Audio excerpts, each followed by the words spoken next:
Tuesday night, the wise guys are here. It's election night. I vote for you. I hope you vote for me. I voted for you. Dave McCann, Blaine Fowler, the wise guys. We got so much going on. I wrote you in for like a bunch of stuff. I got elected as class clown my senior year. Well, I didn't really appreciate that, but I think I earned it. I put you in as treasurer. The one thing I was most important is I put you in as treasurer. Ooh, nice. So that you can take care of the money. And I put you in as deep thinker. Was there an election for that? Every office should have a deep thinker, okay. Since they think so little. So anyway, it's election night around America, and we are your break from all of that. Yes. And we've got so much to talk about tonight. Let's start with Spencer Johnson's buzzer beater last night with 11 point whatever seconds to play. Saved the day for BYU against Idaho State. They play at San Diego State Friday night. Aztecs are number 19. We'll talk about that coming up. Yeah, crazy night. And then how about a crazy weekend, really? Because we're going to include Monday night as part of the weekend. But what can you say about Puka Nacua and his performance that hasn't already been said? We'll try our best to recap that victory at Boise State ahead of the bye week for BYU. We'll also hear from head coach Kalani Sitake tonight on the show. We're going to show the picture of the week here in a couple of moments. Yes. The art of playing safety we're talking about tonight. We'll visit with former BYU safety Kellen Fowler. Appreciate him coming in. Yeah, he probably could give Alfrey a few pointers. It's not very often that a freshman's back there playing. Well, even Micah Harper back there, and we'll have him assess the whole defense. Yeah, absolutely, for sure. He's an expert at that. Yep. And the former Cougar and former BYU Cougar and current bass guitarist for the Neon Trees, Brandon Campbell, is going to be in here. That's going to be really cool. Is he bringing the guitar? He's bringing his guitar, and we believe he's going to play Rise and Shout on his bass guitar. We've had it on the saxophone with Caleb Chapman, and tonight, and I talked about it to him today, and he said, yeah, I'm still trying to figure out how to do that, but he's bringing it in. That's awesome. So that's coming up just a bit. Pretty fun. He's had a rough year. The band's getting ready to get back out on the road, and we'll talk about that. Soccer's getting ready for the NCAA tournament and their opening round match. Details on that. Yeah, and hey, how about this crazy, strange development? It's out of the University of Pacific. Most of you have probably read about this. If you haven't, we're going to fill you in on this. But the Tigers canceled their scheduled volleyball game against BYU, scheduled to be here in the Smith Thursday. Fieldhouse. And we're going to talk a little bit about that. I'm still ticked off about it. Yeah, it's a total joke. But we'll get into it more. Yeah, and it's a big thing and a small thing, and now it's back. And anyway, they're not playing volleyball Thursday night. So, yeah, that's coming up. Let's show you the picture of the week as we roll out our headlines. Parker's going to put it up. Puka Nacua, look at this. This is the touchdown that won the game up at Boise State Saturday night. Just stare at it for a moment. Those of you on the podcast will try to describe it. He's basically horizontal from the ground, ready to hit the field. He's got his toe down in the end zone, which is what they looked at to determine if it was a catch or not.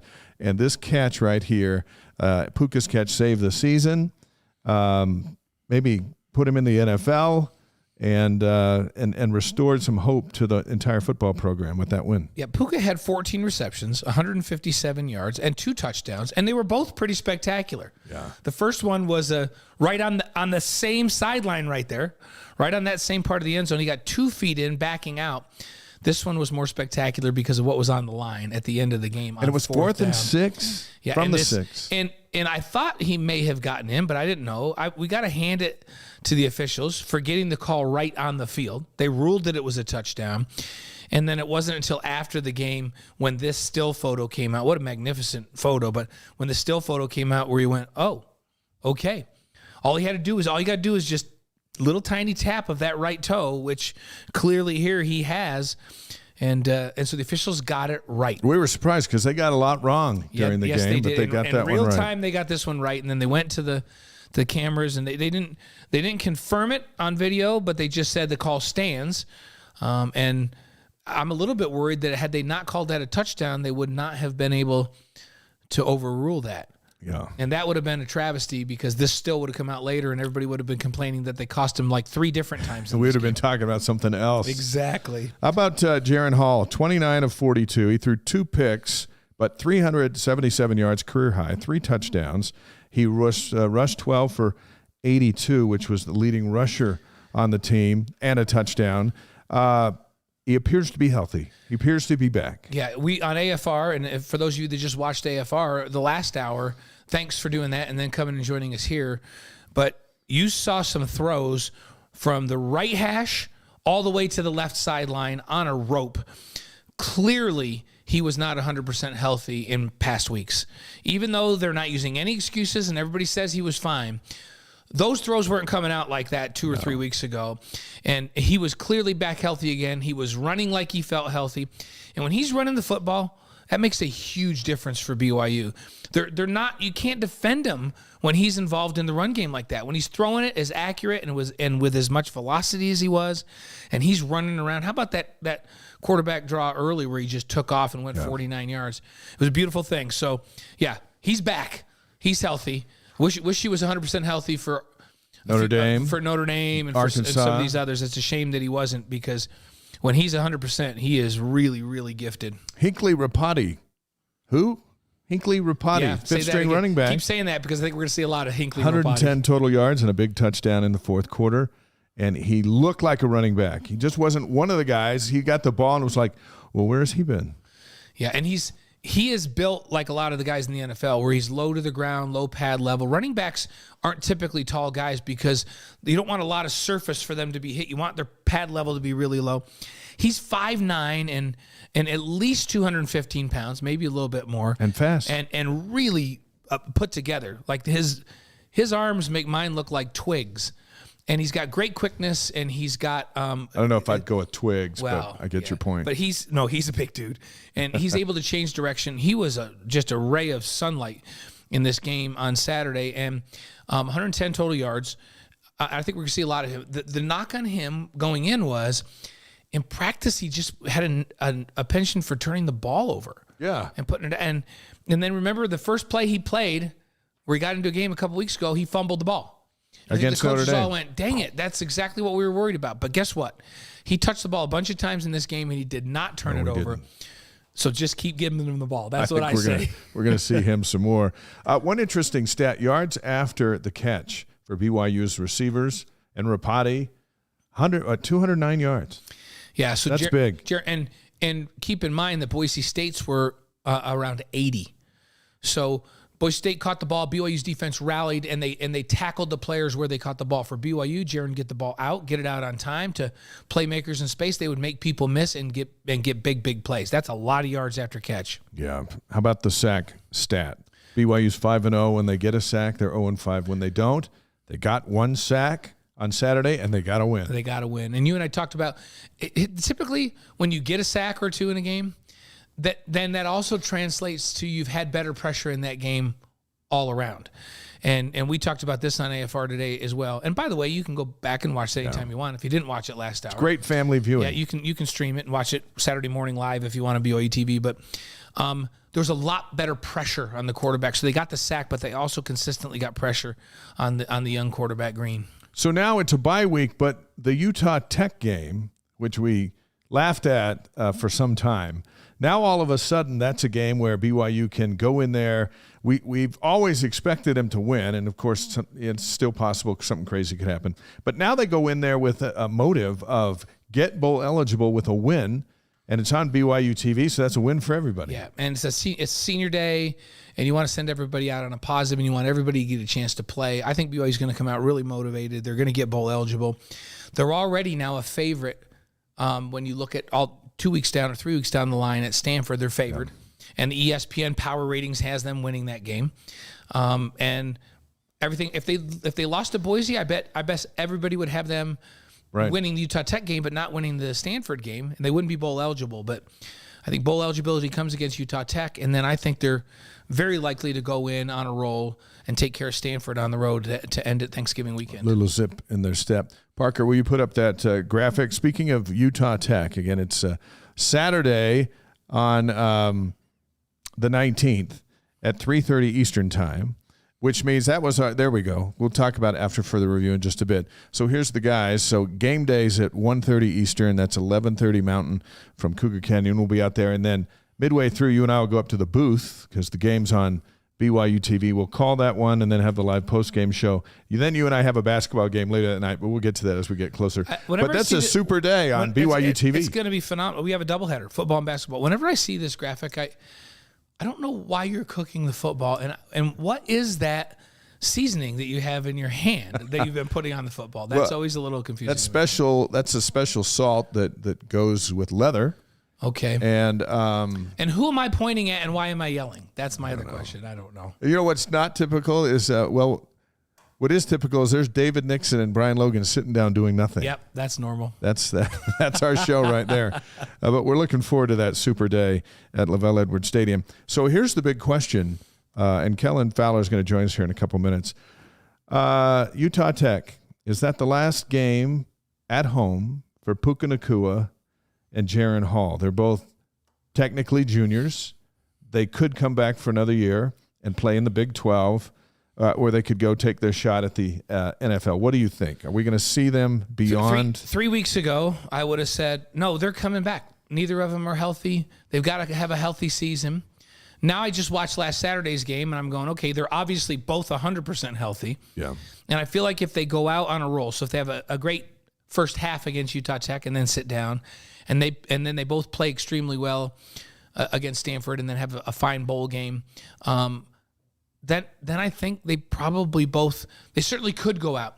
The only thing that changes that now is if you feel like you have unfinished business with NIL deals, you don't have to be desperate for money. You don't have to say, I've got to live on $800 a month for another year. I'm not going to do it. I'm going to go make a living. There's ways to financially be secure, get an insurance policy, and come back if you feel like you want to play in the Big 12. Because if you go and take your shot and get cut, that's it. Right. And that happened to a bunch of guys 2 years ago, that really good team that are no longer in football. And so, NIL change, it's not quite as – if there was no NIL, then I would say, well, they have to go out. Like, you've got to go. You can't come back and take the risk of getting injured. With NIL and with the insurance that's available out there, it's not a done deal. I think it's probably likely that they're both gone. Puka's not just an NFL guy. He's like an NFL starting wide receiver. He's that good.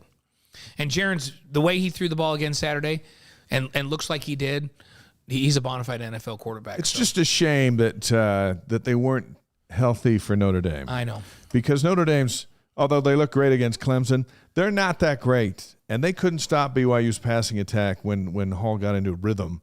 And I just think a healthy Hall and a healthy Puka could have stolen the show on national TV. How about a healthy Hall, a healthy Puka, and a healthy Gunner, which we thought we were going to have all year long, and then a healthy Wilgar and a healthy Thule. Like it's just, Well, think about it. BYU started a group that beat Baylor on September 10th. And then they started a completely different group for the most part, 12 different guys in the starting lineup against Boise State and beat Boise State, and a lot of trouble in between.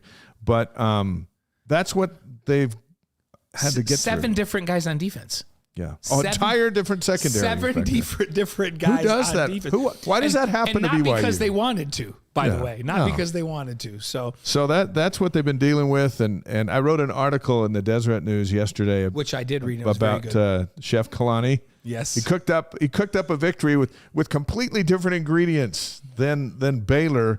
And I don't know if everyone really appreciates that. No, because that's hard to do. Everybody just gets upset when they're going through the struggle and trying to figure out how to get it done.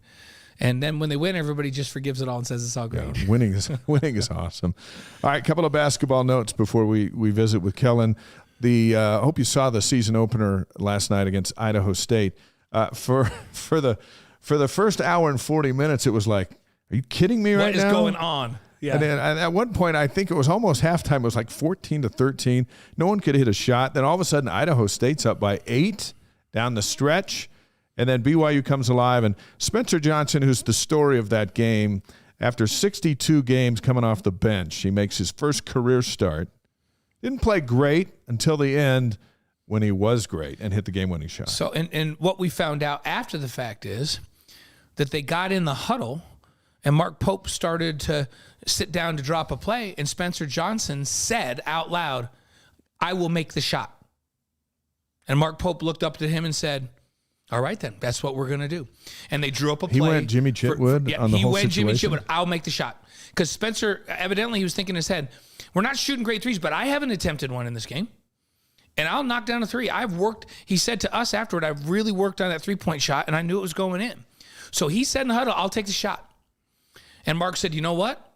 I'll tell you who I want the ball in the hands of. I want the ball in the hands of the guy that thinks he's going to make the shot. Yeah. So he drew up a play, and it actually was designed for him to attack. But when the guy went under the screen, he bounced it back and had the bounce back on the other side of Foose and knocked down that three like he meant to do it and like he planned on making it. Place went nuts, and then he gets a key rebound and hits 2 more free throws with like a second to go. BYU wins it by 60-56. We were talking on Sports Nation this morning, and the guys were asking, well, is it too early to overreact or this or that? And yes, it is. And we're like, well, there's 31 games. We get 31 reactions, whether they're this or they're that. And my point was, you can learn the same things winning as well as losing. So you might as well win and then go back to work. Hey, Mark Pope's giving us fair warning, too. He said, there's going to be some growing pains. There's a lot of new faces. We're getting ready to go into the Big 12, and we're going to play a completely different style of offense. And we're going to have some turnovers early. And my goodness, did they have some turnovers yesterday. It was like 23? I'll tell you who I love. I love that Dallin Hall, the freshman, return missionary, comes off the bench, plays significant minutes in the second half, and plays turnover-free in the second half, when turnovers were the norm for both teams. 20-plus from both teams. Foose had 15 points, 11 boards. They just struggled at the rim. They could not get a shot to go down. They had wide open threes all night long and couldn't even, they were just clanking hard off the rim. Gideon George had 10. Kobe Lee was back with Idaho State, and an emotional night. You could tell he went 0 for 4. So a little bit nervous, but hey, and we love Kobe. Picked up 5 rebounds. We visited with him afterwards. And he and Kayla are having a son, their first kid this spring, and it's great to see. He's working on his master's up at Idaho State. Good stuff for the Lee family. Big test come Friday night. Yeah, Friday night, San Diego State, number 19 at San Diego State in Viejas. 10:30 Eastern, 8:30 Mountain. It's on the Mountain West Network and BYU Radio. The Aztecs beat Fullerton at home Monday night. That score was 80-57. Now BYU's beaten. They defeated San Diego State in back-to-back seasons, which is not. So we got that going for us. Yeah, well, which means that San Diego State's not going to be happy, and this is a young BYU team. It makes me a little nervous. Cougars are back at the Marriott Center on Wednesday the 16th against Missouri State. That's 9 Eastern, 7 Mountain, and we'll have that one. You and I'll call that on BYU TV. Going on right now over in Fort Collins is the women's season opener. BYU at Colorado State, and the debut of Amber Whiting. First time since, what? How many years since Jeff Judkins wasn't on the sideline? In fact, he was an assistant when Whiting was there. Right. Just forever ago. Juddy had such a spectacular career. We're still working on getting him to come on this show and talk about how cool he is. But that's going on. We'll update you. Colorado State, and then the women are home for Montana State, 4 Eastern, 2 Mountain on BYU TV. On Saturday afternoon. So, all right, so as Kellen comes in and takes his seat, I want to remind you to follow us on YouTube. We'll put the link in the chat. If it's not there already, please hit the subscribe button. It's free. Click the bell. You'll get notifications whenever we post something new or go live. The more subscribers we get, the longer we get to do this show, which is something we plan to do for a long, long time. And then we're there for you on Twitch. To make your free account, click on the chat button in the lower right of the screen and then sign up for free to follow us. And then at ysguys.com, you hit just subscribe to the weekly email, and then you get highlights. So whatever interesting thing Kellen's about to say will be chopped up and then sent to you in our weekly email. So, and you... Hey, setting quite the bar. I got to say some interesting things. He's going to turn you back up. Just a minute here, Kel. Yeah, it's hey, and by the way, we don't care how you do it. We don't care if you do YouTube, Twitch, right at the site, ysguys.com. We don't care how you do. Just get on there and follow us someplace so that we can grow this thing and keep it going for a long, long time. So. Brendan Campbell, bass guitarist for Neon Tree, is going to join us a bit later tonight. Our first guest went 15-3 as a starter at safety for BYU during the second half of the 2007 season, all of 2008. Max Hall quarterbacked the offense, Kellen Fowler quarterbacked the defense. And it's our pleasure to welcome Blaine's oldest son to the Wise Guys. This is a family first. Good to have you here. Thanks for having me. It's really exciting to be here. Are you the smartest football player in the history of BYU? And it goes back to 1922. You're setting quite a bar there. I think I can. Well, we're going to lower the bar later, so we like to set it up high. There are a lot of smart guys that have come through there. I did my best. How smart do you have to be a good safety? It's a tough question, actually. And to do a good job in that role, not only do you have to know your own assignment, you have to execute with excellence, but there's a lot of coaching that goes on for the guys that are around you, trying to make sure that the defense is lined up well, that all the right calls are made, that everybody knows their responsibilities. That's not a small task. And so you typically see some guys back there who are a little bit more cerebral. Well, they're the quarterback of the defense, right? That's what they say. So you break the huddle and explain to everybody, you break the huddle and the safety usually goes back behind everybody. So you're looking at their 11 and the other 10, right? So you're looking at this group, and your job's to make sure that your guys are in the right spot. So don't you have to be what? You're the commander back there. A little bit. And one of the things that I love about football, people will talk about the different sports and the things that you can learn in different sports. And a lot of people will say football is the ultimate team sport, because it really is. There's no other sport that you play where you play for 6 seconds and then stop for 40 seconds and strategize and all group together and say, okay, what are we going to do next? There's 6 seconds of explosive activity, then a lot of planning. And to make sure that planning actually plays out on the field, there's a lot of real-time adjustments that are made. And when you're standing back there at safety, you do your best in the huddle to get a call that you think is going to match up against the offensive call. But when they come out and they line up, it's open game at that point. It's open season. They may line up how you thought they were going to line up. They may line up entirely differently. And as a defense, you got to be able to react and all be on the same page, or else you're going to leave big opportunities for the offense. You know that we work with your buddy Dave Nixon, and when you were playing, you had Dave Nixon up there, you had Brian Keel up there at linebacker in front of you. Let's see, Cam Jensen played in the middle at part of the time. Who else played middle while you were? We had Matt Bauman in there. That's right, Matt, really smart guy. Did those guys like getting bossed around by you? Well, it's funny because Dave and Brian in particular are two of my close friends to this day. Yeah. We like to tease them that for Corby Hodgkiss and Scott Johnson and myself and the guys who are back behind, it was our job to make them look right. Whatever they did, we had to be able to recognize it and fill in on the other sides. But we held our own. Let's put it that way. Let's explain that, though, because people don't understand, especially in Broncos defenses, but I think it's the same today. As things get passed back through the defense, it's the safety's job to make it all right. So if you make a call in the huddle and you come out and you stick with that call on the field, and then Dave Nixon just does his own thing, or Brian Keel more likely does his own thing, right? You have to counter what he's doing. It may not even be the play, right? How does that all play out? Yeah, it's one of the things, again, going back to why football is the greatest sport. There's a plan, and then there's everything that happens after the plan. Everybody has a plan until they get punched in the mouth, right? Mike Tyson. Right. As soon as that play starts, a lot of big, strong people are crashing into each other trying to make things happen. But a defense has to have gap integrity and assignment sound execution, or you're going to give up big plays. And so when a tight end tries to reach block and Brian Keel thinks, I can see the running back, I'm going to go underneath, I'm going to get him there. But he's supposed to have force. As the safety, sometimes you got to see, okay, I see what Brian's doing, I'm going to go fill on the outside and turn that ball back in. And I think that was one of the things that was really great about our defenses. And we had some good defenses while I played. We had some talented players. We had a really high level of effort and accountability that we had among the team for that the kind of excellence that we expected, but we really played together. And most games when we lined up, if we were having a track meet against the team we were playing, we were getting run off the track in no time. But when it came to football, we were really sound, and we were able to play some solid defense. How did playing quarterback in high school prepare you to play safety at BYU?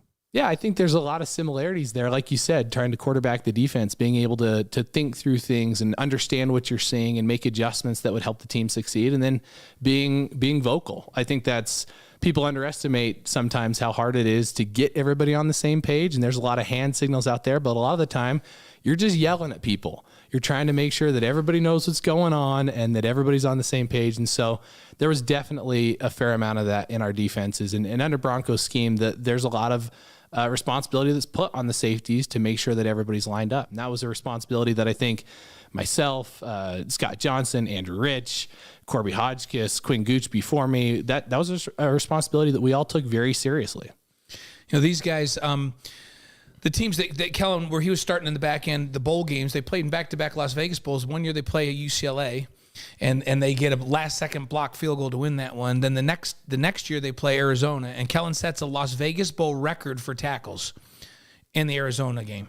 That's not a good thing. No, because they ran right through everyone else. Not supposed to set we a were at record that game. for tackles, and that team just happened to have the Gronkowski brothers that were running around. So Kellen had to run around and chase both Gronkowskis around all game long, and our plan wasn't that good in that game, was it?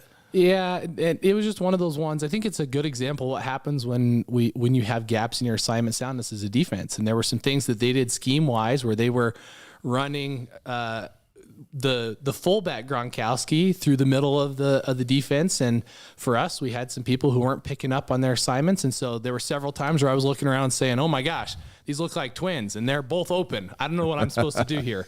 And that ends up in a little bit of a headache at the end of the night. Let's put it that way. How hard is it for Micah Harper, who is a redshirt freshman playing safety, to be able to do all that a senior safety gets to do by having the credibility of yelling and telling people to get in the right spots? And back here you got like one of the youngest guys on the defense trying to do that. I don't even know if the older guys listen to a young guy when they're getting bossed around, but it seems like when you're playing somebody so young back there, you're asking for trouble. I think it's two things. First off, it's a tremendous credit to him and the preparation that he has. I mean, for most people coming in as a freshman, just being physically prepared to get on the field is a big deal. And so, props to him for being prepared for that. Second, they can't put you out there if you can't execute your assignments. And so even though he's trying to stitch together a lot of things, he's been able to make some plays, to be assignment sound enough that the coaches trust him to be out there. And then I think that gives him a great opportunity. Playing this young and having that experience gives him a great opportunity to really develop into a tremendous leader in the future. He's going to be able to draw on a lot of experience. He's going to be able to look out at an offense that walks up to the line in the future and say, "Oh, I've seen something like this before. I've been in a game like this before. This is nothing. This is just routine for me." And that's really impressive. But it is, I think, again, a defense that trusts each other makes a big difference in their ability to perform. And so for the rest of those guys, it doesn't matter whether it's a freshman, somebody fresh off the bus, or whether it's somebody who's been there for 5 years. If you don't have that trust and you're not aligned on the same page, you're going to give up big plays. What do you like most about Micah Harper? Man, it seems like one's flying all over the place out there and making plays. When you watch his game, he's playing the strong, and then you've got Alfrey, think about that. Not only 7 new guys, but you thought you had Malik Moore, a 4-year vet at free. Now you got Alfrey, a freshman, playing at free, and you got Micah Harper, a redshirt freshman who got hurt last year, playing at strong safety. What do you like about Harper's game, and how hard is it to have 2 freshman safeties? So the thing that I noticed with Harper is that he's not afraid to get in there and mix it up and run support. And I think for us, we need DBs who can cover, who can lock down on the pass game, but also who can support in the run game. And he's not afraid to do that. He'll come up, he'll make a solid tackle. He's good in space, which is really hard. People underestimate how hard it is to tackle somebody when there's no one around you. And so I think he's done a good job of doing that. And I think to your question about starting 2 freshman safeties, it just amplifies the issue. There were definitely times in our defenses where if you had somebody who's young or inexperienced, you're looking to somebody else, a veteran who's been there before, who's not maybe feeling the nerves as much to help calm things down when you're out there in the hustle and bustle. And right now, those guys look at each other, they're probably both seeing saucers. And so it's a great opportunity, again, to get experience for some young guys who are going to be good, who are going to be around here for a while, but it does put some real strain on your defense in the present. Former BYU safety Kellen Fowler's on the Wise Guys tonight. This is a tough interview for your dad because he mostly just wants to talk about how great you are, but we have to back it up into questions, and so more of that's going to come out, but that's what dads get to do. You had a taste of both worlds during your time at BYU. During your first 2 seasons, BYU goes 5-7 in 2002, and then 4-8. And then you got on, that's 1-5 at home that season. Then you go on your mission. They fire Gary Croton. You come back, Broncos the head coach. And then over the next 3 years, the team wins 32 games. What was the difference? I think that sometimes adversity can be helpful for the mentality of a team. And if you look at those hard years really helped develop a hunger and a real commitment to putting in the extra work day after day after day to try and be better. And there were some unbelievable leaders who emerged from those bad teams that really set the tone for those good teams. And if you look at guys like a John Beck or a Cameron Jensen, a Curtis Brown, Jake Caressa, those are guys who went through a lot of that losing. And I think it shaped the character of the team. And one thing that I always felt really proud of and really gave me a lot of confidence when we took the field when we started to win again was that I didn't always look across the line and say, I know we have better athletes than those guys. In fact, in a lot of cases, I looked across the line and said, okay, we've got some great athletes on our side. But again, if this is a track meet, I don't know where my money's going to be. But I knew for sure, and especially with the level of effort that Bronco demanded and the accountability that he demanded and the standard that he set, that there was no way that team was as prepared as we were for the game. We had practiced harder. We'd watched more film. We were better in our assignments. We had a scheme that was better than their coach's scheme, and that we were going to be able to go out there and we were going to be able to outcompete these guys. And that you don't get that when you don't have full buy-in from the guys who are out there between the white lines. And I think sometimes a little bit of adversity just resets in your mind how much you're willing to give to the game, because losing sucks and nobody wants to go through that. It does suck. There's nothing good about it. And they've gone through this little phase this year. And we've been documenting injuries a little bit that were certainly part of that. But it's almost like losing becomes infectious and it's hard to climb out of that. Do you see some good from this little skid right now that may help this team as they go into the Big 12 next year? I do think there can be some good that comes from it. It depends on how the players react to it. I think there's sort of two paths that can happen when you experience adversity in football, in life. You can back away from it and sort of shut down a little bit and look for an easy way out. Or you can rise to the occasion and you can say, okay, this is showing us what the standard requires. The level of excellence that we want to achieve here takes work. Nothing worth having comes easy. And I think when we move to the Big 12, there's going to be some challenging weeks. There's some fantastic teams, some fantastic coaches, unbelievable talent in that conference. It's not going to be bad for our teams to have experienced a little bit of adversity, to have had to figure out how to flip momentum. And I think this Boise State game that we just had this past weekend, for me, I was really excited to see that it felt like there was a change in momentum and attitude among the team, and that when bad things would happen on the field, they didn't cascade into more bad things and more bad things and more bad things. And then all of a sudden people are scrambling, they're out of position because they're trying to cover for the guy next to them. It seemed like the team held together, fought through the adversity, and that enabled them to be in a position to go and win in the second half. Admittedly, our first half was not that clean. We should have been up by a lot. Yeah. We dominated those guys and left points all over the field. It's easy to have a half like that and come back in the second half and fold and not stick it out and compete. But we went out there, even got down in the fourth quarter, went down, scored the touchdown, got the stop to secure the win. And I think that shows a lot about the character that this team has, that some of that is developed through adversity. You had some adversity, 2006, medical red shirt. Was it a knee, a shoulder? What was it? It was hamstrings. Hamstrings. Post-mission hamstrings. That's right. They're a thing for sure. A lot of people can attest to those post-mission hamstrings. I interviewed Micah Harper for Game Day last week, and he had sat out last season along with Cody Epps. Harper had a knee, and then he said, and then Epps they're buddies in the business school, and then Epps is out for the season. And I asked him about injuries in football, and his quote is cool, and I want to get your reaction to it. He says, football's tough. Sometimes I just laugh at myself and say, man, we're crazy to play football. It's a dangerous sport, but we love it. That's what motivates us every day to keep going, because we just love the game. So in what way does the reward trump the risk of playing?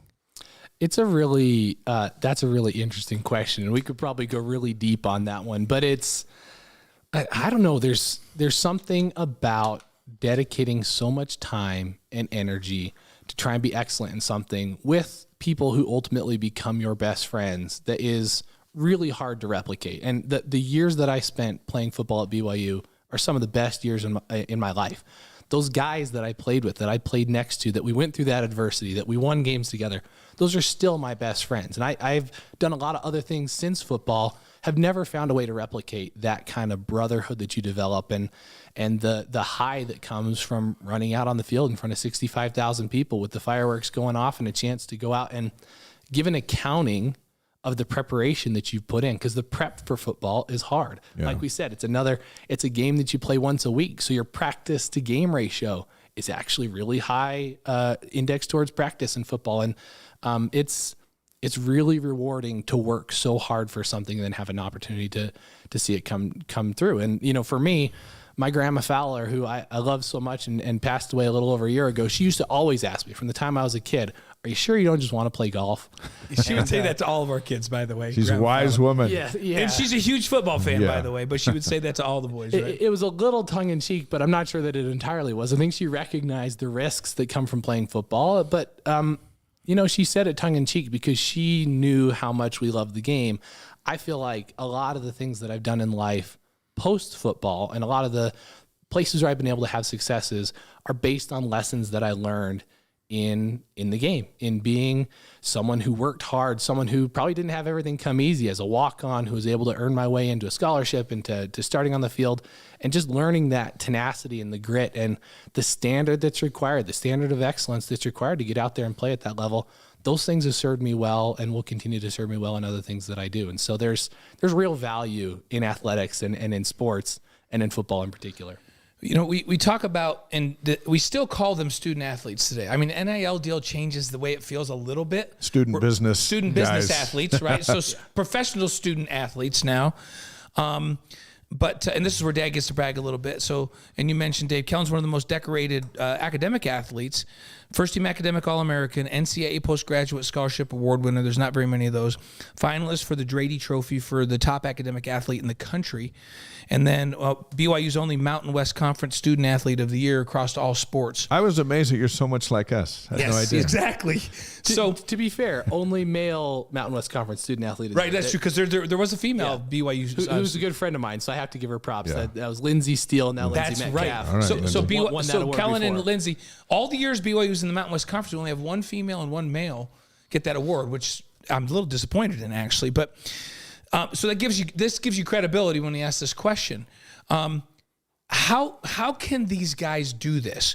You had a rigorous academic schedule. And they expect you to be student athletes. You just told us it's 5 days of practice and a game. How do you balance that and excel in both areas and come out on the other end? Yeah, I think it takes a lot of commitment, and it takes good prioritization skills. When you've got a lot on your plate, you got to figure out what you're going to do, where you're going to invest your time and your energy. And remember, as college students, many of these guys are also trying to date a little bit. They're trying to keep up the social life. And so there is a lot on your plate. And I think that having sort of predefined to yourself what your standards look like in all of those areas, what's acceptable, what's your potential, what's your capability, and how hard are you going to push to live up to that capability. For me, all growing up, it was academics first and then athletics. And I never had to miss a game because my grades weren't in line. Yeah. And luckily for me, the academic side came relatively easy. Learning was always easy for me, but it's not always the case for everybody. And I think making those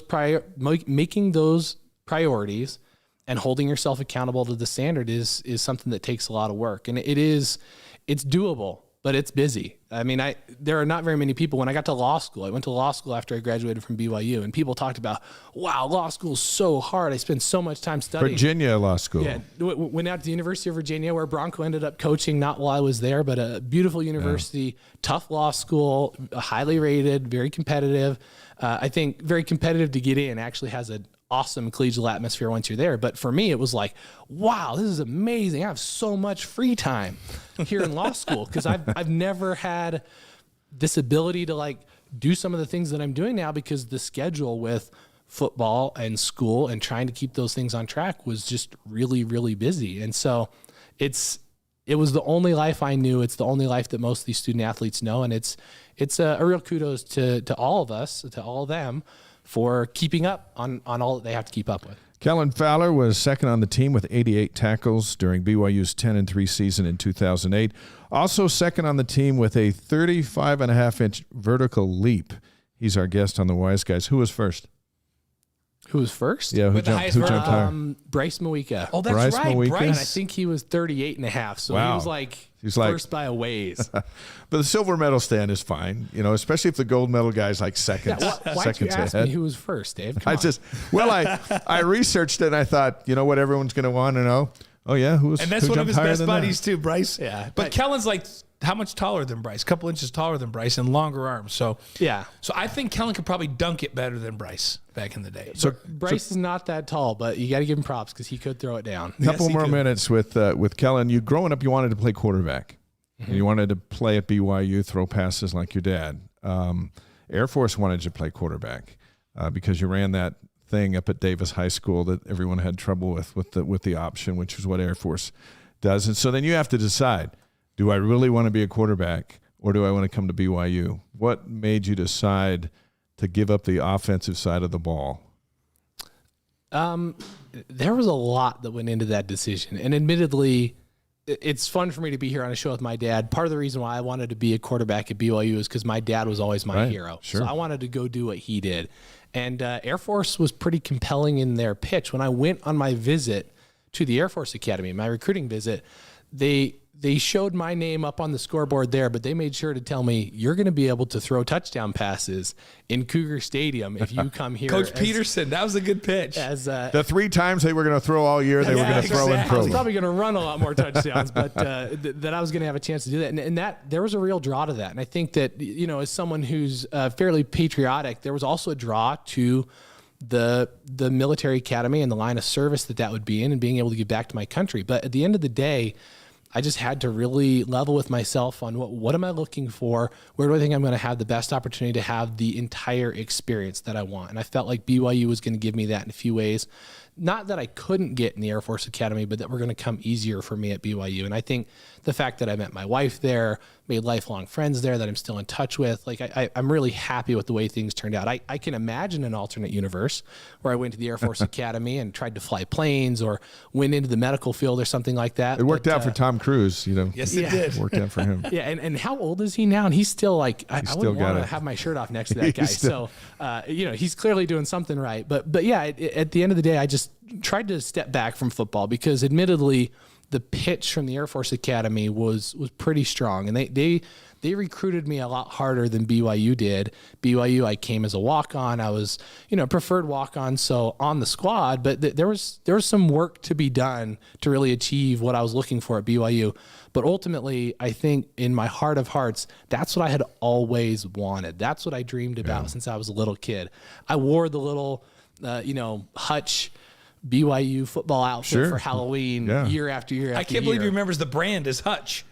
We all wore those jerseys. We all wore the Hutch They helmets. always delivered on Halloween. That's right. And so for me, being able to go play at BYU was really just a culmination of the dreams that I had always had. And so whether it was on defense, whether it was on offense, I just wanted a chance to be on the field, to contribute. And admittedly, there was part of me that wanted to validate that I belonged. Yeah. I think for a lot of walk-ons, there is a bit of a chip on their shoulder to sort of show people, I can do this. Like, I believe that I have the ability to get out there and make a difference. And being able to do that here in Provo, where my family was close, they could come to the games in the place that I remember storming the field when Ty Detmer beat Miami with my mom because my dad was up in the booth broadcasting. Being able to do it on that same field where I had so many childhood memories was really, really awesome and fulfilling for me. I think it's interesting too, and one area of that aspect that I can relate to is even at Good Morning America, while I was finishing up school,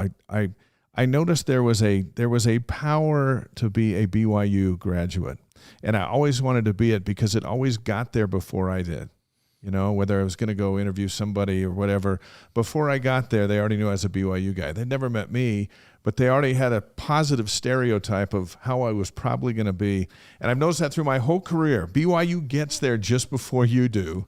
And that's powerful. And an 18-year-old trying to decide where to go to school doesn't think that way. But an older person looking back goes, wow, there's power behind being a BYU guy. Yeah, I think that's absolutely true. It's a tremendous network. I think there's a lot of people would say similar things to what I said, that the years that they spent at BYU were some of the best years of their life, where they formed lifelong relationships. Yeah. They really established certain values and standards for their life, and had an unbelievable experience. And so it's when you look at the total package at BYU, it's tough to beat. Now, admittedly, Air Force is not a bad one either. They're pretty close. To anybody who's considering the military academies, Navy's all right too, right? Those are not bad places to invest a few years of time in your own training. So we have 3 boys. So Kellen and Landon and Gavin all played at BYU, and the only thing that we said to them during the recruiting process, and Kellen can vouch for this, or maybe he doesn't even remember this, is we just said, listen, you can play football anywhere, and you can live your dream anywhere.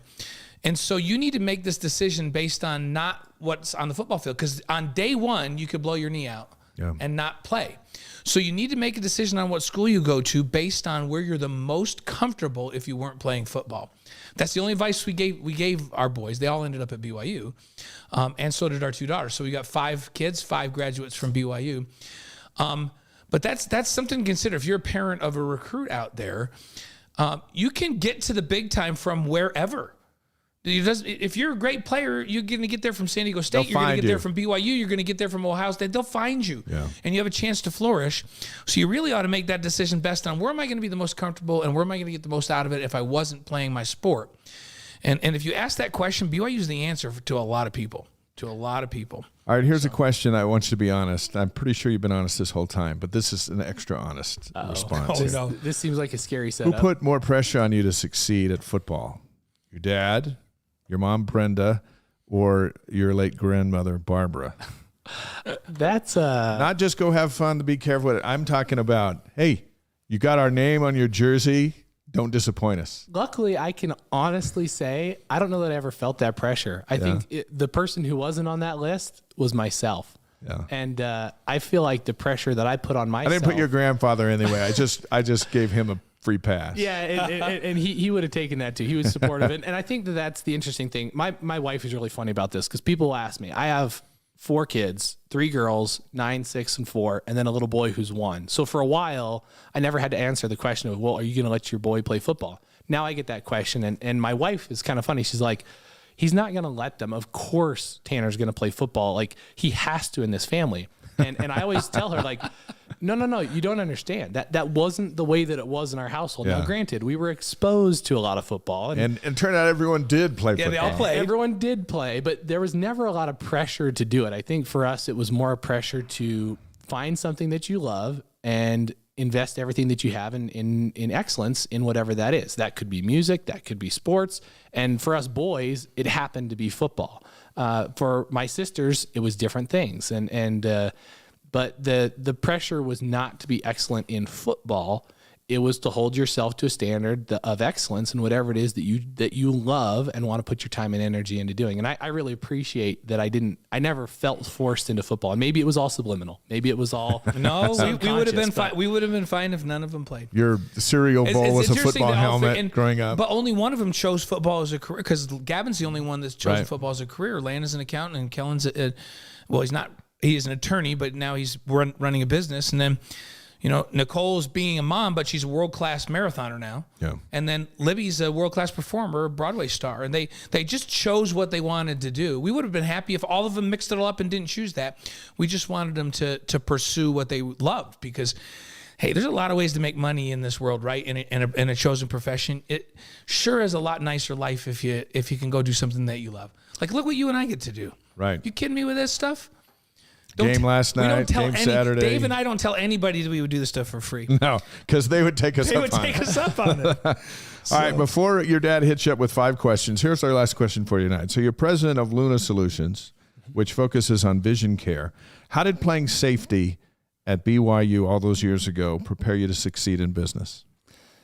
I think it comes back to some of the things we've already talked about. You got to have strong preparation. You got to have confidence in your ability to go out and execute. You got to be prioritizing. You got to make sure that you are focused on the things that are really going to move the needle. And then there's always a little bit of a competitive aspect to it. The business world is very different playing field than the than the football playing field, but there are a bunch of people trying to succeed in the same spaces. And so recognizing that competition, holding yourself to a very solid standard of excellence in everything you do, all of that feeds into what I'm doing today. And it's a great job. I love my job. I have an opportunity to try and go out, build great software that makes vision care simple, affordable, and accessible, and hopefully along the way, be able to bring access to vision care to the billions of people around the world who actually don't have a local optometrist or ophthalmologist that they can connect with. And so it's something that I can actually get passionate about and put my energies into. And I feel quite lucky that that's the case and blessed to be where I'm at. Fantastic. All right, you ready? Okay, I think I know the answer, but I'm going to be surprised. Maybe he's going to surprise me.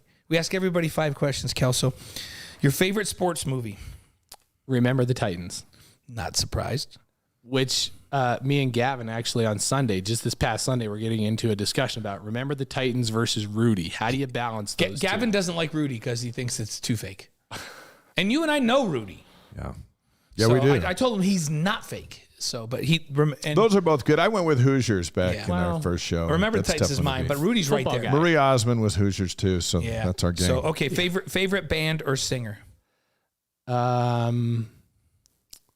That's a hard one. I've got like the most varied taste in music. You may find me one day like jamming out to country, and the next day like solid Tupac and Biggie. So it's yeah, well, let's come up with one. I'm their Tupac and Biggie influence. I'm not surprised by that. And then I don't know who's this country influence.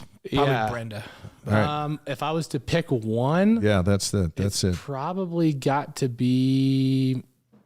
Remember, this is only a 2-hour show. Yeah, I'm like stumped right now. Michael Jackson. Oh, All right. that one did surprise me, but I really like the choice. Okay, favorite breakfast cereal?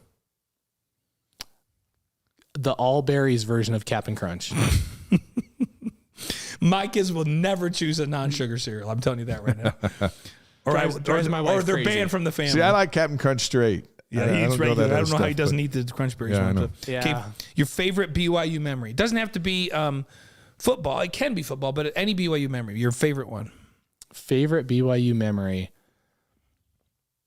It probably is a football memory. I think it's not a specific one. Honestly, my favorite memory, I still get emotional when I get to a game early enough to be there when the team runs out on the field. Oh, yeah. Yeah, and the fireworks go up. All that going down with Rise and Shout playing, like that still hits me in a soft spot. And so I got to do that several times. So it's not one specific thing, but that is my favorite. Run out of the tunnel on a big game, even now. Yeah, All right, it's I'm pretty really awesome. interested in this next one. Oh, yeah, because Dave put the 5th question.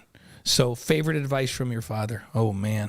From my father? Yes, Yeah. that's your favorite advice from your father. I didn't write that question, by the way. That's Dave's question. Man, probably find something you love and chase it. And I don't know that he ever said it in those words, but that was a consistent theme for all of us in the family. Find something you love and chase it and never get tired. Good advice. Yep. Words to live by. But once you choose it, you better be excellent. No pressure, though. No pressure. No pressure, I though. thought you were going to say favorite piece of advice for your father. That would have No. been fun for you. This is our show. Yeah. You got to get your own show. To Everybody's start getting, throwing like, look, that. we got all these people that send us stuff advice, right? So they send us advice. Hey, and folks, someone sent us an update on that women's basketball score. I saw BYU was up, I think 33-30. Give us a time of the game and a score there. Give our best to Sarah and the kids.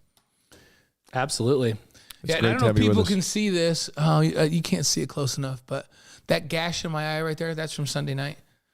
Tanner, we call him Tanner the terrorist.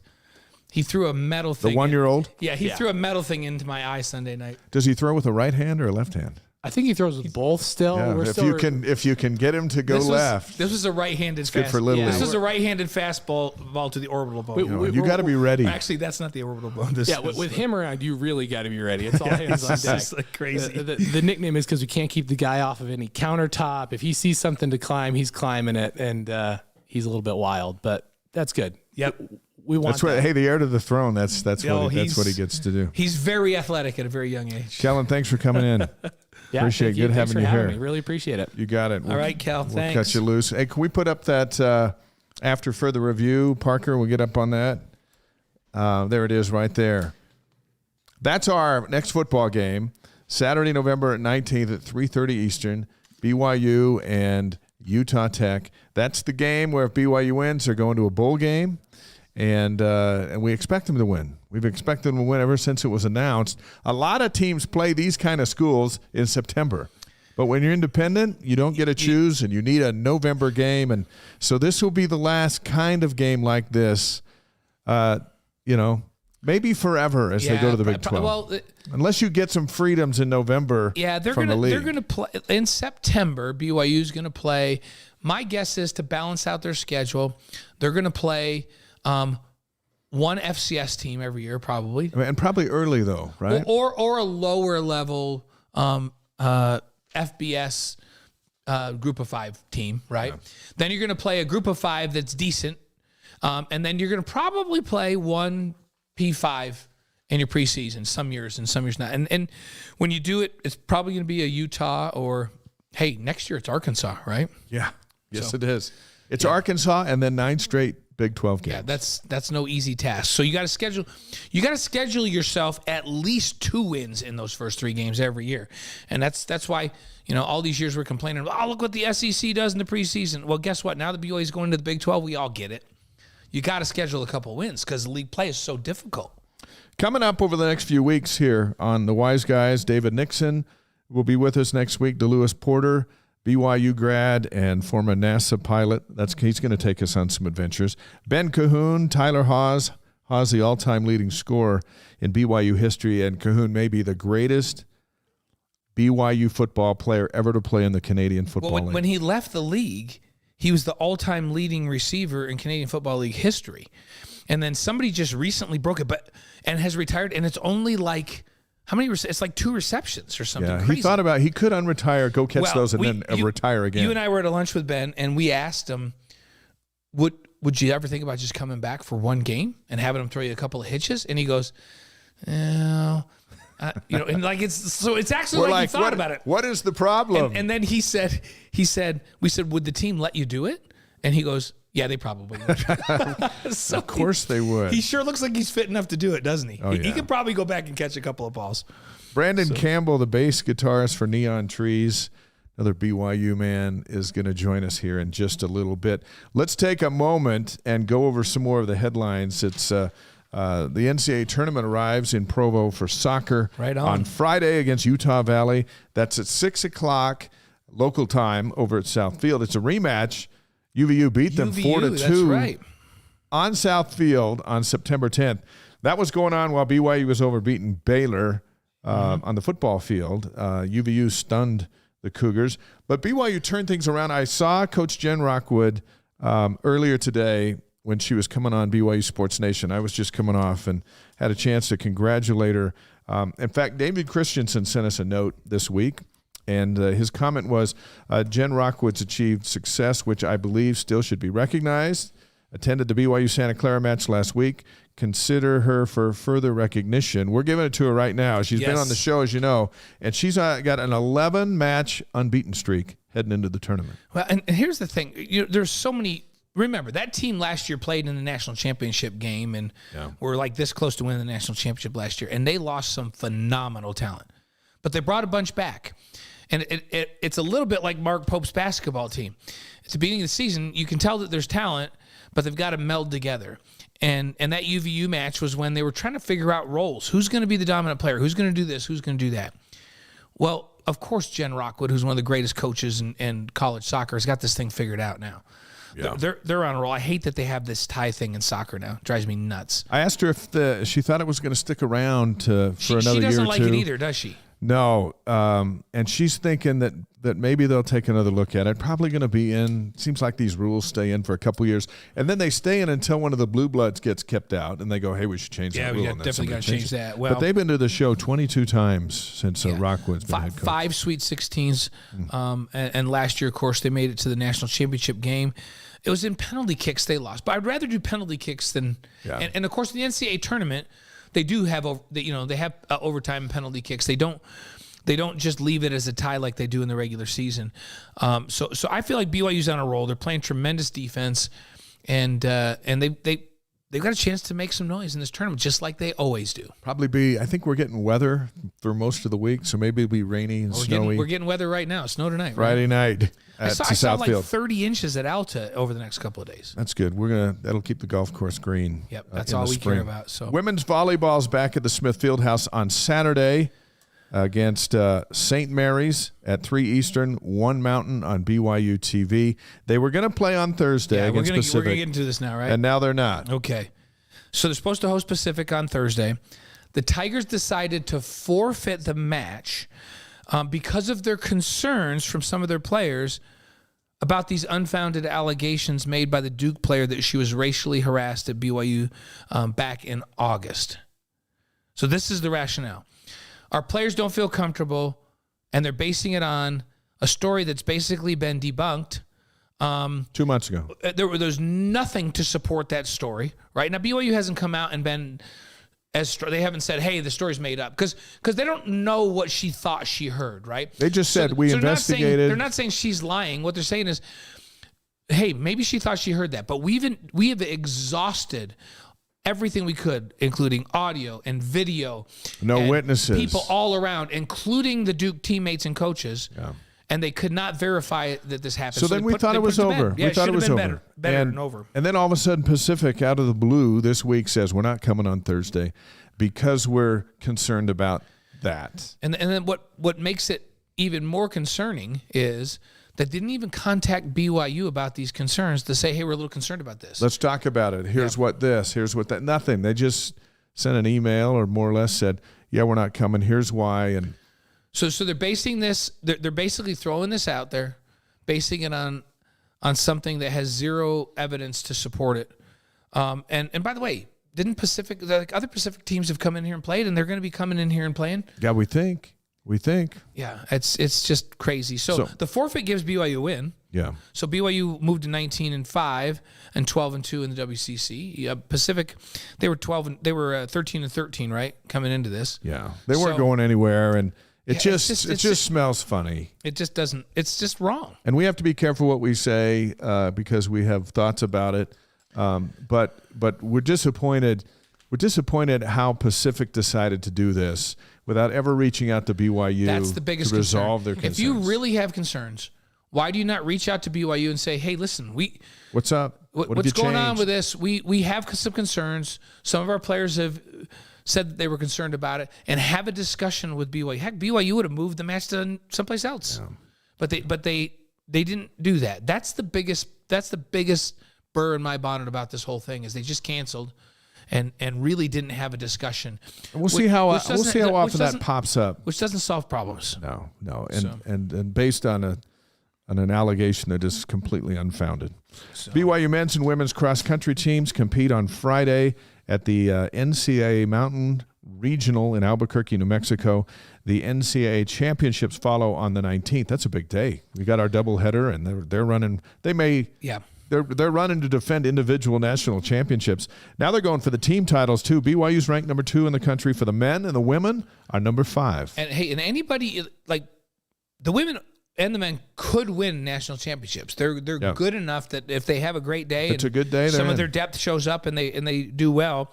I mean, the men could go out and win this thing, just do what they normally do. They got a great shot. And the women, they have to have a couple of the people down the line that in their depth overperform a little bit. But both of these teams have an opportunity to bring home national championships. It's pretty awesome.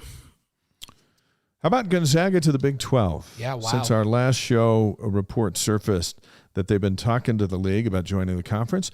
I imagine they're also talking to the Pac-12 because BYU's leaving and they're being left, and they play for national championships. Although they've not been able to win one, they play for one. They're always ranked that high. They're top 4 every year. Yeah, and what would that do? What would that do to the Big 12 if Gonzaga came in? Just make them even better. Like, could they have their own national tournament and then just declare the national champion? Well, first of all, the Big 12 is clearly the best basketball league in the country. And has been for more than a decade. And you just look at the power rankings every year. Yeah. I think there's been one year in the last 12 where it wasn't ranked the top conference in the country.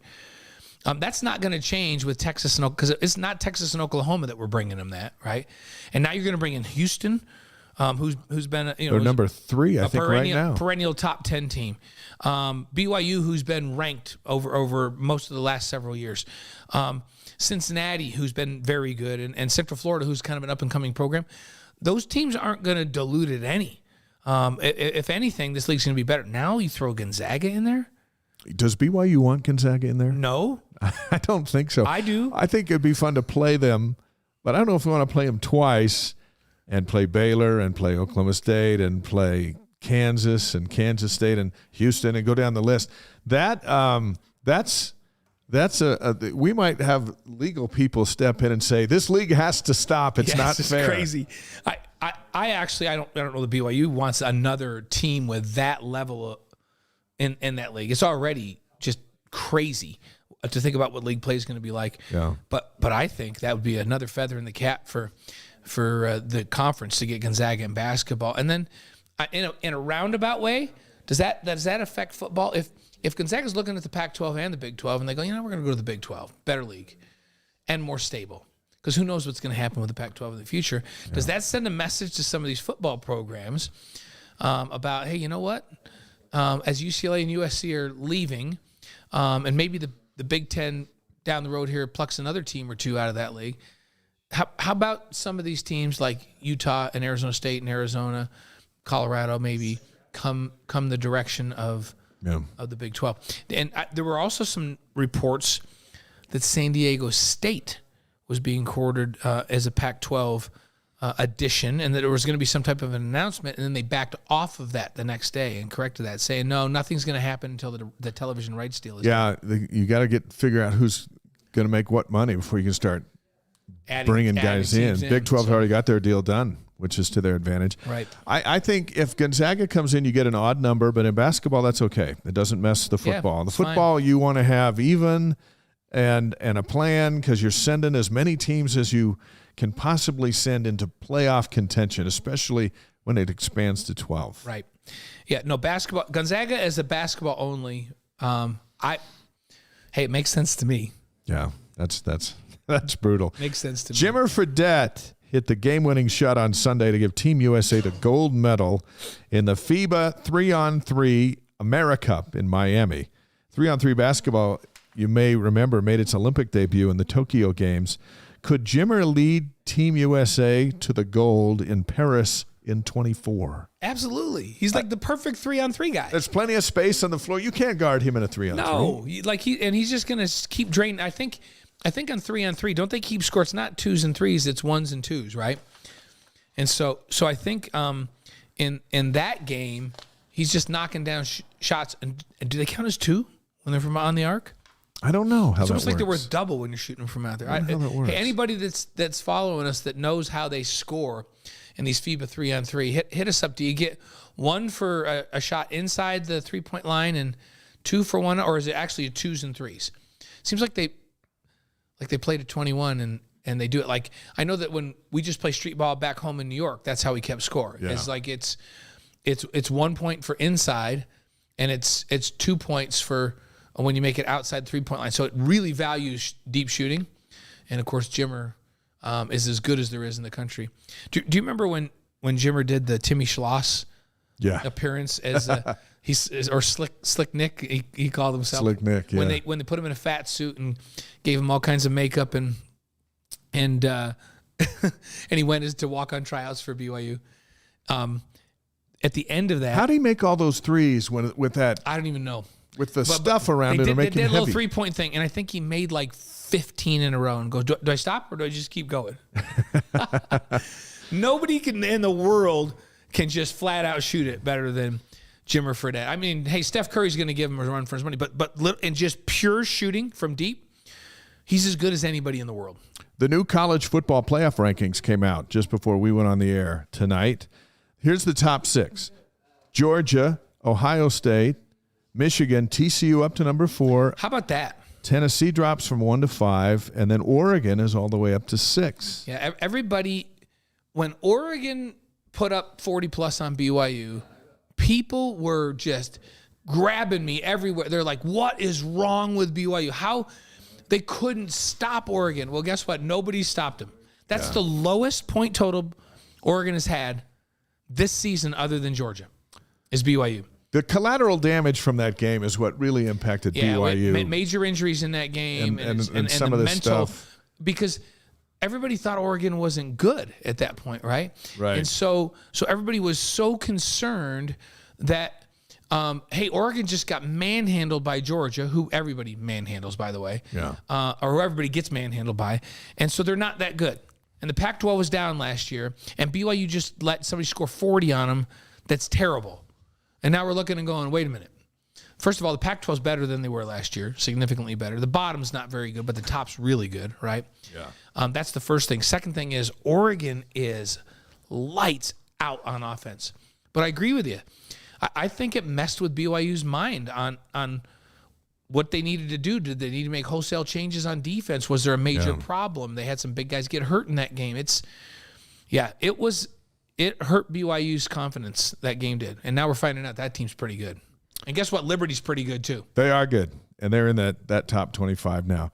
We are going to be joined by Brandon Campbell of Neon Trees here in just a couple moments. Before we get to him, let's do our football picks.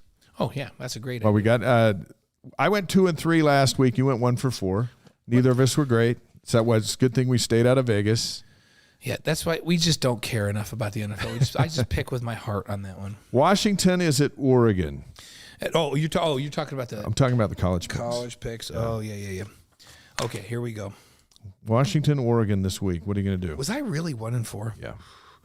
I'm going Oregon. I think they're going to score in the 40s again. Yeah, they're at home. They're getting ready for Utah. Next week's Utah, right? Here's the one. Kansas State is at Baylor. Big 12 matchup. K-State's just coming off that loss to Texas, and Baylor's at home. I'm going to take Baylor at home. I'm going to go K-State on that one. Okay. See if they have a bounce back. LSU at Arkansas. You know it's going to be like 50-48. Right. Neither team can stop anybody. I'm going to go LSU on that, though. For whatever reason, they beat Alabama. Maybe they're good. Okay, I'm going to go, just to be the contrarian, I'll go Arkansas. Okay, here's a tough one. Alabama's at Ole Miss. Man, now, Ole Miss can still get to the championship game in the SEC. Ole Miss is back. They got to win this. And Dart's the quarterback, Jackson Dart. How about the fact that Alabama's lost 2 of their last 3 games? When's that happen? Yeah, they're not losing this week. Nope, that's why I'm taking Alabama. TCU, which we mentioned is number 4, plays Texas in Austin. Yeah, I'm taking TCU. And here's the thing. Texas might score 38 or 40. Doesn't even matter. Because TCU will score more than that, and they'll win. Yeah, That's that league. That's that league. Texas is not back, not yet. And Sark still got some work to do, so I'm going to go TCU there, too. We always talk about what it's going to be like to play in that league. And, I'm serious when I say that. Texas might score 38 or 40, and they will still lose because TCU is going to score 45. In the NFL for the Cougars, Tyler Algier had almost 100 yards rushing this last week. He's playing Thursday night against Brady Christensen and the Panthers. And Tyler is really emerging. There's every bit of talk about him is positive. So that's a fun one. Algier and against Brady Christensen. How about on Sunday, Jamal Williams, who also is still getting having a great year. Did you notice on his interview the other day wore a BYU hat? Did he? Yeah. I didn't see that. They were asking him about his dancing. He had BYU hat on. He goes, I just got to be me. I'm just me. That's who I am. I just like to dance. He is, and he's scoring touchdowns. And they play the Lions can't win any games, but he's so fun. He's having a good year. Sione Taki's been making plays for Cleveland. They're at Miami. That'll be interesting because he's got to go against Tua. That's right. Who's had a good game, good season so far. And then the Saints with both Taysom Hill and Danny Sorensen are at the Steelers on Sunday. Message to the Saints. Put Taysom in and give him the ball. Yeah. Just do it. Andy Dalton isn't the answer. Taysom should get 10 touches a game. Winston isn't either. Fred Warner still rolling along at linebacker. He's got the Chargers on Sunday. If he's not the best linebacker in the league, he's in the top 3, right? Oh, absolutely. So, and then Monday night, the Commanders' Dax Milne, who had a touchdown pass this last week, is at the Eagles. It was nice to see him get a touchdown. He's been running. He's been doing punts, special teams, and then they put him in. Yep. Runs his route. Yeah. Gets into the end zone, which we saw a whole lot of when he was here at BYU. And nice to see Dax in there. He was on Sports Nation the other day talking about his career. That's why he got his Sports Nation karma, because he got on there and then he caught a touchdown pass. He did get some karma. Let's do this day in history as Brandon's coming in. It's November 8th. It's Election Day. So you're going to notice a running theme on things that have happened on November this 8th. day. This is a big day. Did you vote today? No, I did mail in. Yeah. It's too easy. So I did my mail-in ballot. Gavin did his. Brenda had hers. Brenda mailed hers like a week ago. She kept reminding me. I did it last night, and then she reminded me I couldn't mail it last night. So I took it by the drop box and put it in this morning, and Gavin's. So we voted. Yeah. I should have the sticker on today. You should have a sticker. I voted today. I voted. I don't know. It was 3 weeks ago. Whatever. Got it in the mail. I'm like, sweet, done. And I don't appreciate the 5,000 texts afterwards on who to vote for. And here's the thing. No, we can't get into this. I was like, when I start going down the ballot, and I won't just arbitrarily just put something down. So like anything that's on there, I'm like, okay, I don't know about these guys. So then I get on Google, and it took me an hour to vote because the stuff I didn't know I had to look up. Yeah, yeah. You know, I didn't know if we should be giving the Senate more opportunity to use funds. I didn't know. I'm not even going to tell you what I voted, but I had to look that up and read both sides of it. Yeah, and you get into the weeds here a little bit, and you're like, hey, wait a second. So I guess what I'm saying is I'm a responsible voter. That's good. That's good. There's a lot of people that aren't. I'm glad that you are. So this day in history. 1731, on this day, November 8th, Ben Franklin opened the first library in the North American colonies. He did a lot of stuff. Yeah, that guy was busy. So 1864, President Abraham Lincoln is elected to a second term. How about that? Yeah. Today, on that day, 1904, Theodore Roosevelt's elected president. In 1932, Franklin D. Roosevelt is elected president. 1956, it's got nothing to do with presidential politics. The Ten Commandments is released in the United States. Charlton Heston, Yul Brynner. Classic. It's so good. Still today. Classic. It's good. And the story carries it, and it's always good. But when it comes on TV around Easter time, you watch it, and it doesn't have what we just saw in Top Gun Maverick, with special effects and this and that. It just, but some of it, where they did it way back then, and it's still so good with how they did it. It's amazing. The acting is great. It's just a classic. Yeah. So, okay. So how about 1960? John F. Kennedy defeats Richard Nixon to become president. How about that? 1966, on this day, Ronald Reagan was elected governor of California. Man, they elected an actor. Wait, wasn't he just an actor? Yeah. Then he was a Democrat, and then he switched over. I think he switched over before getting elected. But he was a Democrat, moved over to Republican, and then became a two-term Republican president. Yeah, he was just, man, I miss Ronald Reagan days, just because it seemed like both sides of the aisle could get along, Yeah. It just felt like, and I know that they had their differences of opinion, but it just seemed like there was a spirit of compromise when Ronald Reagan was in the presidency. And when he was talking to the country, it just seemed like things were going to be all right, and he had there were a lot of things going on. The Challenger disaster that he kind of led the country through, and I don't know if part of it was because he was a good actor, and he could sell it, but he just seemed genuine. And you're listening to him going, you might not agree with him, but you at least understand how he feels about it. It seemed like everybody respected the presidency then. Yeah. And different from what we got now. Yeah, it's so different. I miss those days. They were more a more congenial, cooperative tone to the whole country. Man, wouldn't it be nice to get back to that? So how about 1988? George H.W. Bush defeated Michael Dukakis to become president. I still remember the Republican attack ad of Governor Dukakis riding around in a tank talking about how he was going to cut defense spending. And Jackson, I'm going to give you this phone call. I think Brandon's trying to find a place to park. And that did him in. That one ad destroyed his whole thing. And then the Bush Sr. won it. And then 2016, Donald Trump defeats Hillary Clinton to become president of the United States in 2016. That was a night. Remember, that was a night that went well into the morning. Yes. The Clintons already had their party. Nobody could believe it. Set up, and then it was like Florida was being held up by the networks, and then all of a sudden, Florida went to Trump. And then Ohio went to Trump, and then all of a sudden, I remember because I was covering it I'm so glad I'm not in the news business on days like this anymore. You were covering But I remember we're covering it, all of a sudden, Florida, and then Ohio, and then all of a sudden the numbers aren't there for Hillary Clinton, and then it was over, and Donald Trump was elected president. It was interesting because like 2 months before that, it was like a done deal. Like, why were we even going to have an election? It was crazy how that You just never know anymore on election Crazy night. how that turned. So Today's birthday, 1836, Milton Bradley, the game maker. Milton Bradley. Do you ever play a game as a kid and it didn't have Milton Bradley's what's the name on it? first game you remember of Milton Bradley? Mine is Twister. Twister? Yeah. I don't know. And I remember Milton Bradley has a hot one. It is Twister. So that was an ad from back in the day. A 1947 Bram Stoker was born today, the author of Dracula. Dracula, yeah, that's right. Deaths on this day, 1887, Doc Holliday. Yeah, how about that? Doc Holliday. Well, and here's the thing about Doc Holliday, not just a gunfighter, also a dentist. Yeah. How about a dentist and a gunfighter? He's gunning people down in the street, but then he's working on teeth. Was he using the lead from the bullets I don't know. to fix teeth? I just think that's awesome. And then 2020? Alex Trebek. Yep. Boy, he was the Jeopardy king for so long and passed away on this day. So, hey, I've got what? It was Jeopardy that Alex Trebek did, huh? That's right.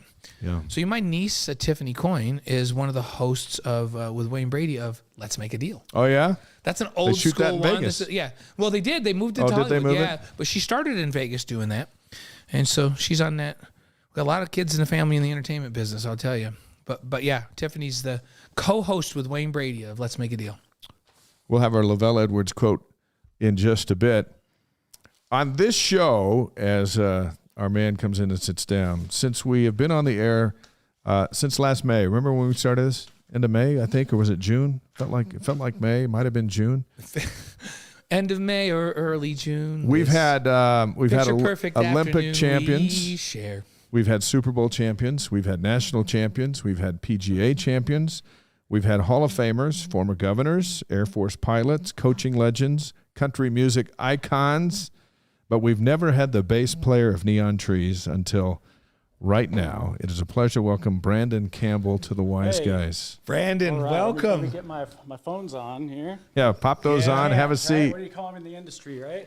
There you go. Does it sound okay? Can you hear us okay, in Brandon? stereo. Yeah, With your, we were talking out here, and you could tell I was a little distracted because I had a great Doc Holliday joke that that final day, it was just the last nail in his coffin, or his coughing.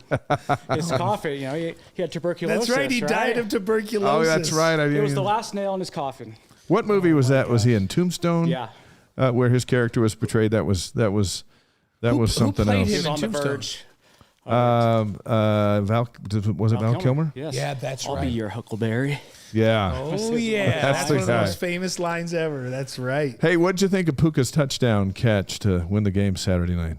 Yeah, that was legendary. Could you have made that play? We all have our gifts, right? we all have our different gifts. And we all have things we think we could do. That's the kind of play that's made on the side yard when no one else is watching. Right. And then you're like, hey, did you see me catch that? No. There's no way you caught that. But he caught it. It's when you watch it, I guess the closest thing I could relate this to is, when you're actually watching something and thinking you could do it, and then when you're in the hot seat. And that's when I got to be on Cash Cab. And when you're sitting back and there's a little less pressure, right? Right. And so, like you said, like the side yard catch, hey, I could do that, right? And then when you're in the hot seat, it's a little harder, and especially when you get out on the field though, and you see, because sometimes you'll see, they rushed for 1 yard.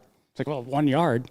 Anybody could do that, right? Yeah, but when you've got a wall of big dudes right. Stopping you from doing that, it's a hard thing, But Hey, even when you're done doing it, Brandon, I like sometimes I look back and I'll be down on the sideline and the game's going on and I'll think, what was I even thinking? Like, this is nuts. Who would get out there with all these big guys running at that speed? This is violent. This is crazy. Yeah. Was I out of my mind? That's a whole other. Was I out of my mind? You were after you got hit. Yeah. Yeah. So I've been on bottom of piles where I'm like, I hope they get off soon because I cannot breathe. And then they all slowly pile off, and you're thinking, I think I was without oxygen for almost a minute right there. Good thing I could hold my breath. Yeah. I love what sometimes strength training, just for that. Being at the bottom of the pile. when you go on stage, sometimes you'll wear a BYU shirt. And as a Neon Trees fan and a BYU fan, I just love seeing that. Love that. When you decide, you know what, tonight's show, I'm putting a BYU shirt on. What message you trying to send? Love for the hometown. Yeah. Also that I'm still in the game. There's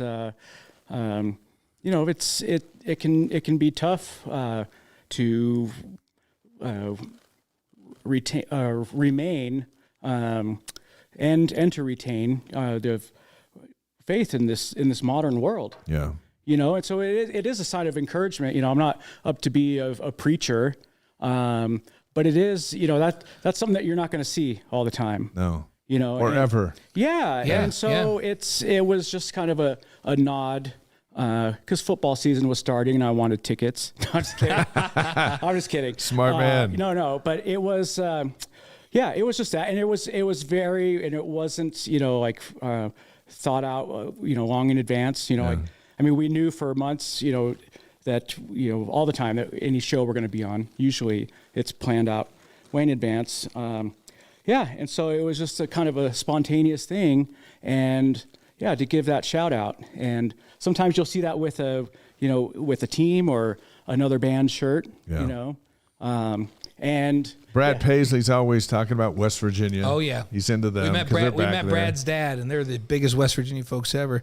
The Neon Trees, you guys have produced, and I hope we get these numbers right, 4 albums, 15 music videos, 18 singles, including a song featured in Iron Man 3. How about that? You got to be in Iron Man 3. Yeah. That's awesome. Pretty cool. And that was a fun song. You guys have a tremendous connection to BYU. Fill our folks that are listening and watching in with us about the connections to BYU with this band and how it all originated.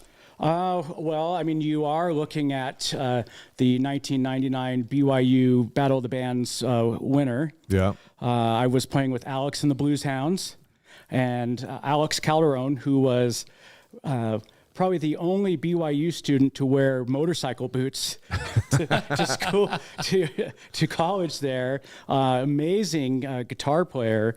I learned a lot. I was his roommate. This was before I got married. Yeah. But my wife is proud to be a Cougar, and that could have two meanings. Right? Yeah. Is she the right age? She graduated in 2000 with the BFA in photography. That's right, photography. Oh, that's right. Yeah. Under the wonderful John Telford, who was running the photo department then, right, and was not only a great artist but an amazing spiritual giant and just a great example to us. And I snuck in and out of BYU, and in fact, I happened when I was grabbing these LPs for you guys. And my kids got me a brand new turntable. Yeah. So I can play my old vinyls. Yeah. And so this is awesome that this is. Yeah. So this isn't our most recent one, but it is one of my favorite. Well, I would say it's my favorite record that we've done. And it was from these sessions that song that ended up on the Iron Man soundtrack came from these sessions. But it's a double. It's the extended version. And I just love it, so I brought that for you guys. But when I was digging those up for you, I found my put that up so people can see BYU student ID. Look at that. And where we want to put this here? Where we're going to zoom here? Yeah. We see it right that there. Camera right there. Right there. Yeah, come. So what year does it say on there? Let's get a zoom in on 70, 98, Yeah, 78, 98? This Oh, is my 98, goodness. 99. Oh, yeah, there you are. How about that? Keep holding of that. That's a keepsake. I mean, if you could see. Look at that guy. There's Y Mountain Who right is there. that guy? Right. Is he 12? Are there 12-year-olds? It's like Doogie Howser. There right? was when I was there. Oh, wait a minute. Yeah, see, things That's have how you know changed it. a little bit. Oh, Those are yeah. new ones. Yeah. Dave and I are employees of BYU TV, or BYU because of BYU TV. Right. Our wonderful drummer Elaine Bradley has her show Grace Notes. Grace Notes on Yes, BYU TV. she's on the air on our air with BYU TV. She does a phenomenal job with that show. Yeah, and the producer of that show, Russ Kendall, is actually the first artist that I played with when I moved up to Utah. It's so fun to look back over the last 2 decades and to see all of the relationships come together. Yeah. One of my favorite people is Scott Wiley, who runs June Audio Studios. And his wife, Sarah Wiley, helped to run the Rooftop Concert Series in Provo on First Fridays. And they're also, the producers and leaders of the Lower Lights group. But before June Audio became the monster studio it is now, it was just, they were running it out of a house, and behind that house was a duplex. And that's where I moved in with Alex, the guy I told you about, that wore motorcycle boots to BYU. and Scott and Sarah were my landlords. And through them, that's how I met Russ Kendall and, got my first gig up here. I actually tried to sneak up and not do any music. I grew up in Las Vegas. Right. I was playing music down there. Well, first of all, speaking of Las Vegas, okay, I need to give a shout out. First of all, to Andrew Dixon, who was very excited that I was on the show. Nice. And to Taylor Weston. Okay. Oh, yeah, I know Taylor. Yes, Absolutely. I know those guys. The Westons wanted to say hello. Oh, thank you. Great folks. Oh, and just, I love being, in here with you guys, because not only can we talk about, our love for sports and for music, but also to talk about, our living a life of faith and trying to live on the gospel path.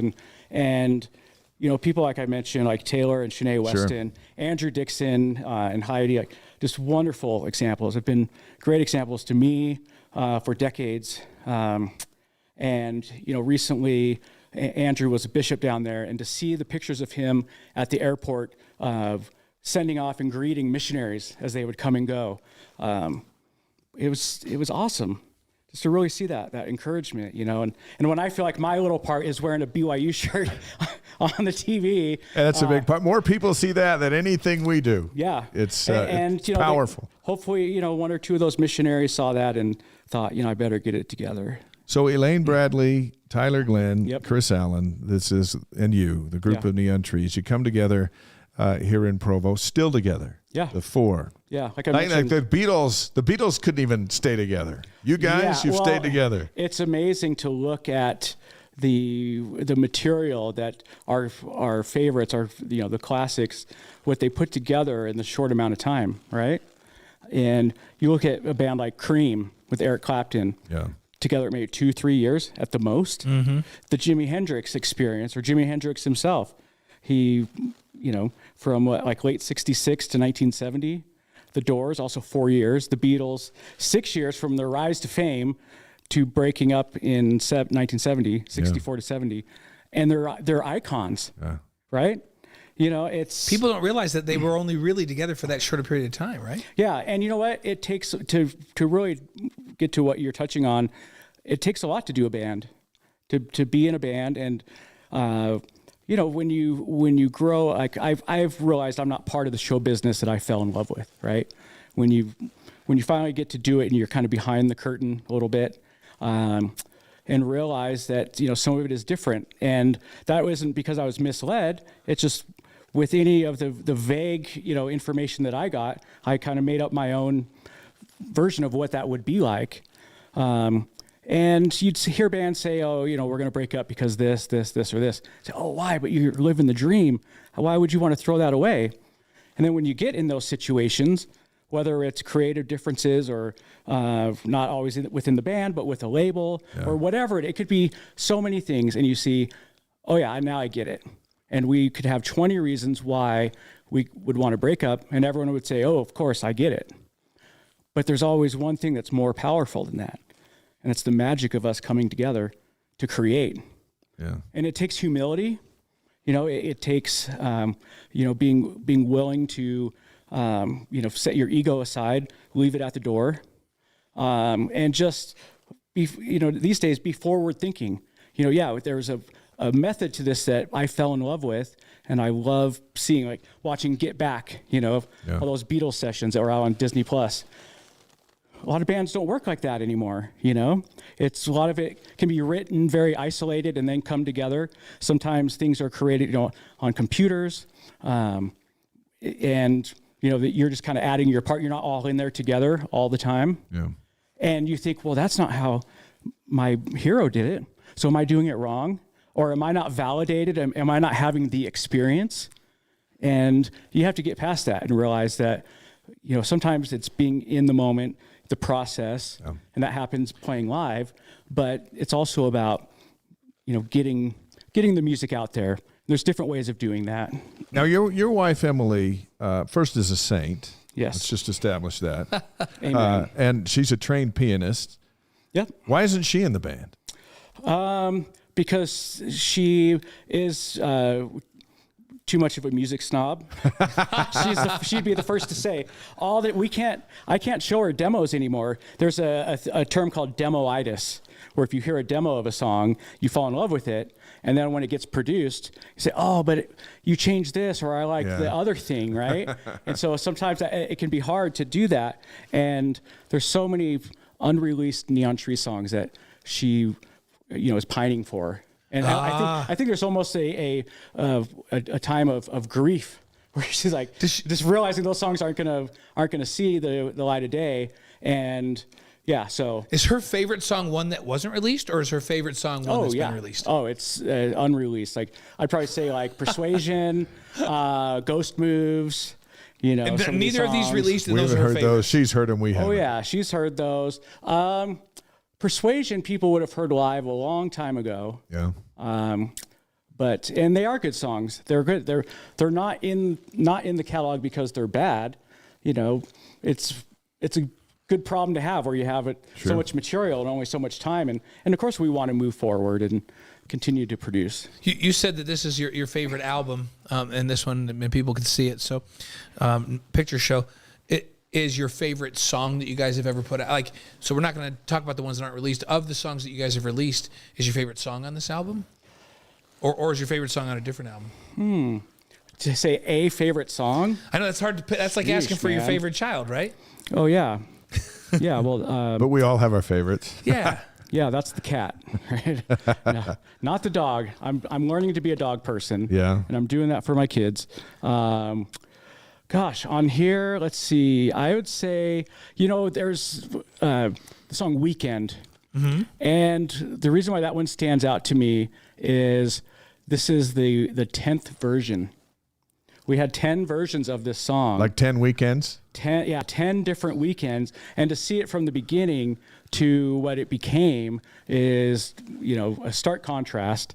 And so it helps me to remember that, sometimes the songs need time. Yeah. Because that was a song that we had this is our second album. Weekend is a song that we had even before we started writing the first record. Wow. And it's one that took time.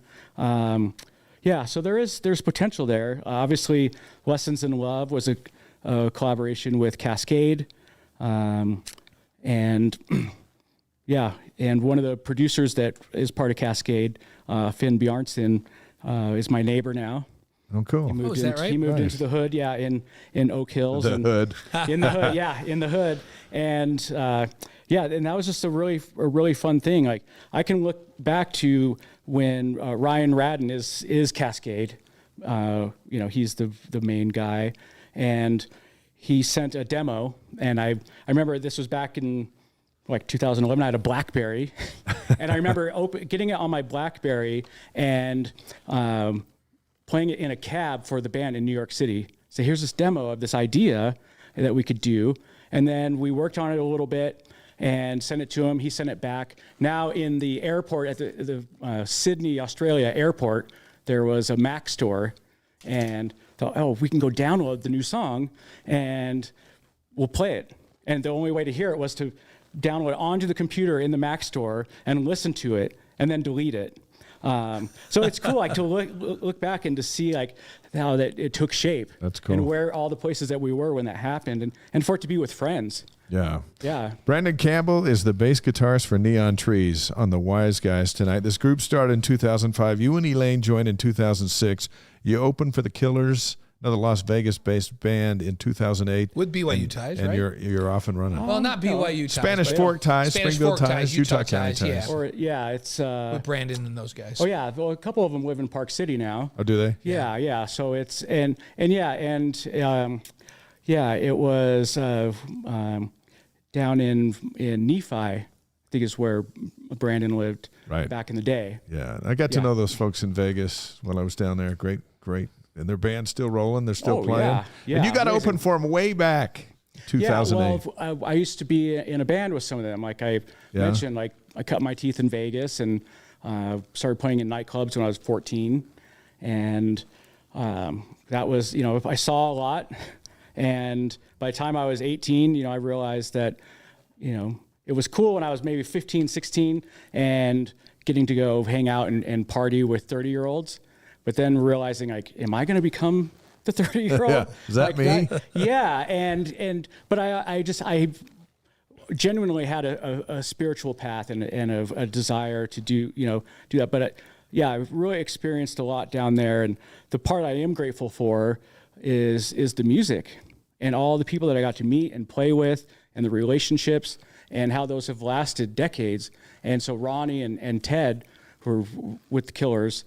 We had a couple bands together, and we've just remained friends over the years. And I would send Ronnie stuff all the time that I was working on. Yeah. And because once we got a record deal and people heard that we had played with them, they said, "Oh, what do you have to do? You got to be friends with the Killers to get a deal or something." And I said, "Well, I can name you like 10 bands that they did a favor for and let them open that didn't get a deal." You know? And I'd send him stuff all the time, and he'd say, "Oh, yeah, that's good, but it's not." We're in our lane, or it's good, but it's not great. And then with this, so that's how I knew he wasn't BSing, because he kind of was very brutally honest. And when he heard Neon Trees and then came to see us, we did a little show in Vegas, and Emily, my saint of a wife, called him and said, you need to come see these guys. Yeah. And there were 10 people there. And I think, Ronnie and my wife were like, a couple. Wait, 10 people total there? But it was early. These were the salad days. It was a private right? gig. It was early on. Yeah. But the thing that I've always loved about Neon Trees is the energy. And just like I saw them before I was in the band and as I've been in the band, there could be 10 people there, but especially Tyler, who I think is, he's kind of our leader and helps guide us. He'll play like there's 10,000 people there. He's not caught up that there's 10 people. It's the emotion is real and the energy. And I think when Ronnie saw that and heard the songs, he said, "Hey, what are you guys doing this fall? Let's do a couple shows." And at the same time that they had invited us, totally separately, some people from their record label had been hearing about us on the East Coast, and so it kind of validated things. And it was perfect timing, really. How about these shows? How about these shows that you've been on with the band?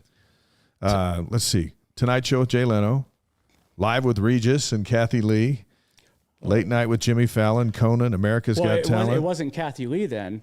Who was it? It was. Was it Ripa? No, Kelly. Yeah, Regis and Kelly? Yeah. Regis. Because I remember Kelly gave me a hug, and I felt her spine. She's that thin, right? She's tiny. Yeah. Which of those shows made you most? And Regis is a stud. Yeah. Ryan Seacrest.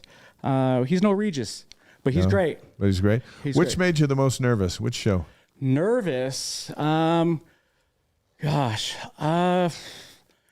doing Fallon and having the Roots there, and they're there. They're tremendous musicians, right? Yeah, and they're right there because they're playing in between, and playing off into commercial. So, but then to get off stage and to see a tweet from Questlove that was, a great compliment. Yeah. It's like, that was cool. That was cool. But I'd say my favorite was always Conan. Really? Oh yeah, I love Conan, and I had a 45 record of a song that he did with Jack White, and I brought it because I wanted him to sign it. And and Conan looks at my hair because I had my hair done up, and he goes, your hair's a lot better than mine. And he writes that, like, your hair wins, love Conan. Nice. Yeah, he's just always the best. Brandon Campbell on the Wise Guys tonight, bass guitarist for the band Neon Trees, a BYU man. There's so much more to your life than this band. But let's go back to Las Vegas. When you met your wife, Emily, you're in high school. Yep. She takes you home to meet her parents. You are not of their faith. Nope. You've got long hair, and you play in a band. Right. How'd that go over with her dad? I can look back and think that I'm so fortunate that they were open-minded, and because her dad is also at the time was the chief of arson investigation. So basically he's a fire cop, and he's packing heat, but they were exactly what I needed was someone to look past that other stuff. Yeah. And to see me as a person, and I think one thing that was helpful is Emily has a younger brother that's 15 years younger. And so I've known him since he was like 7 months old. Right. And I genuinely loved him. I still do. He's one of my best friends now.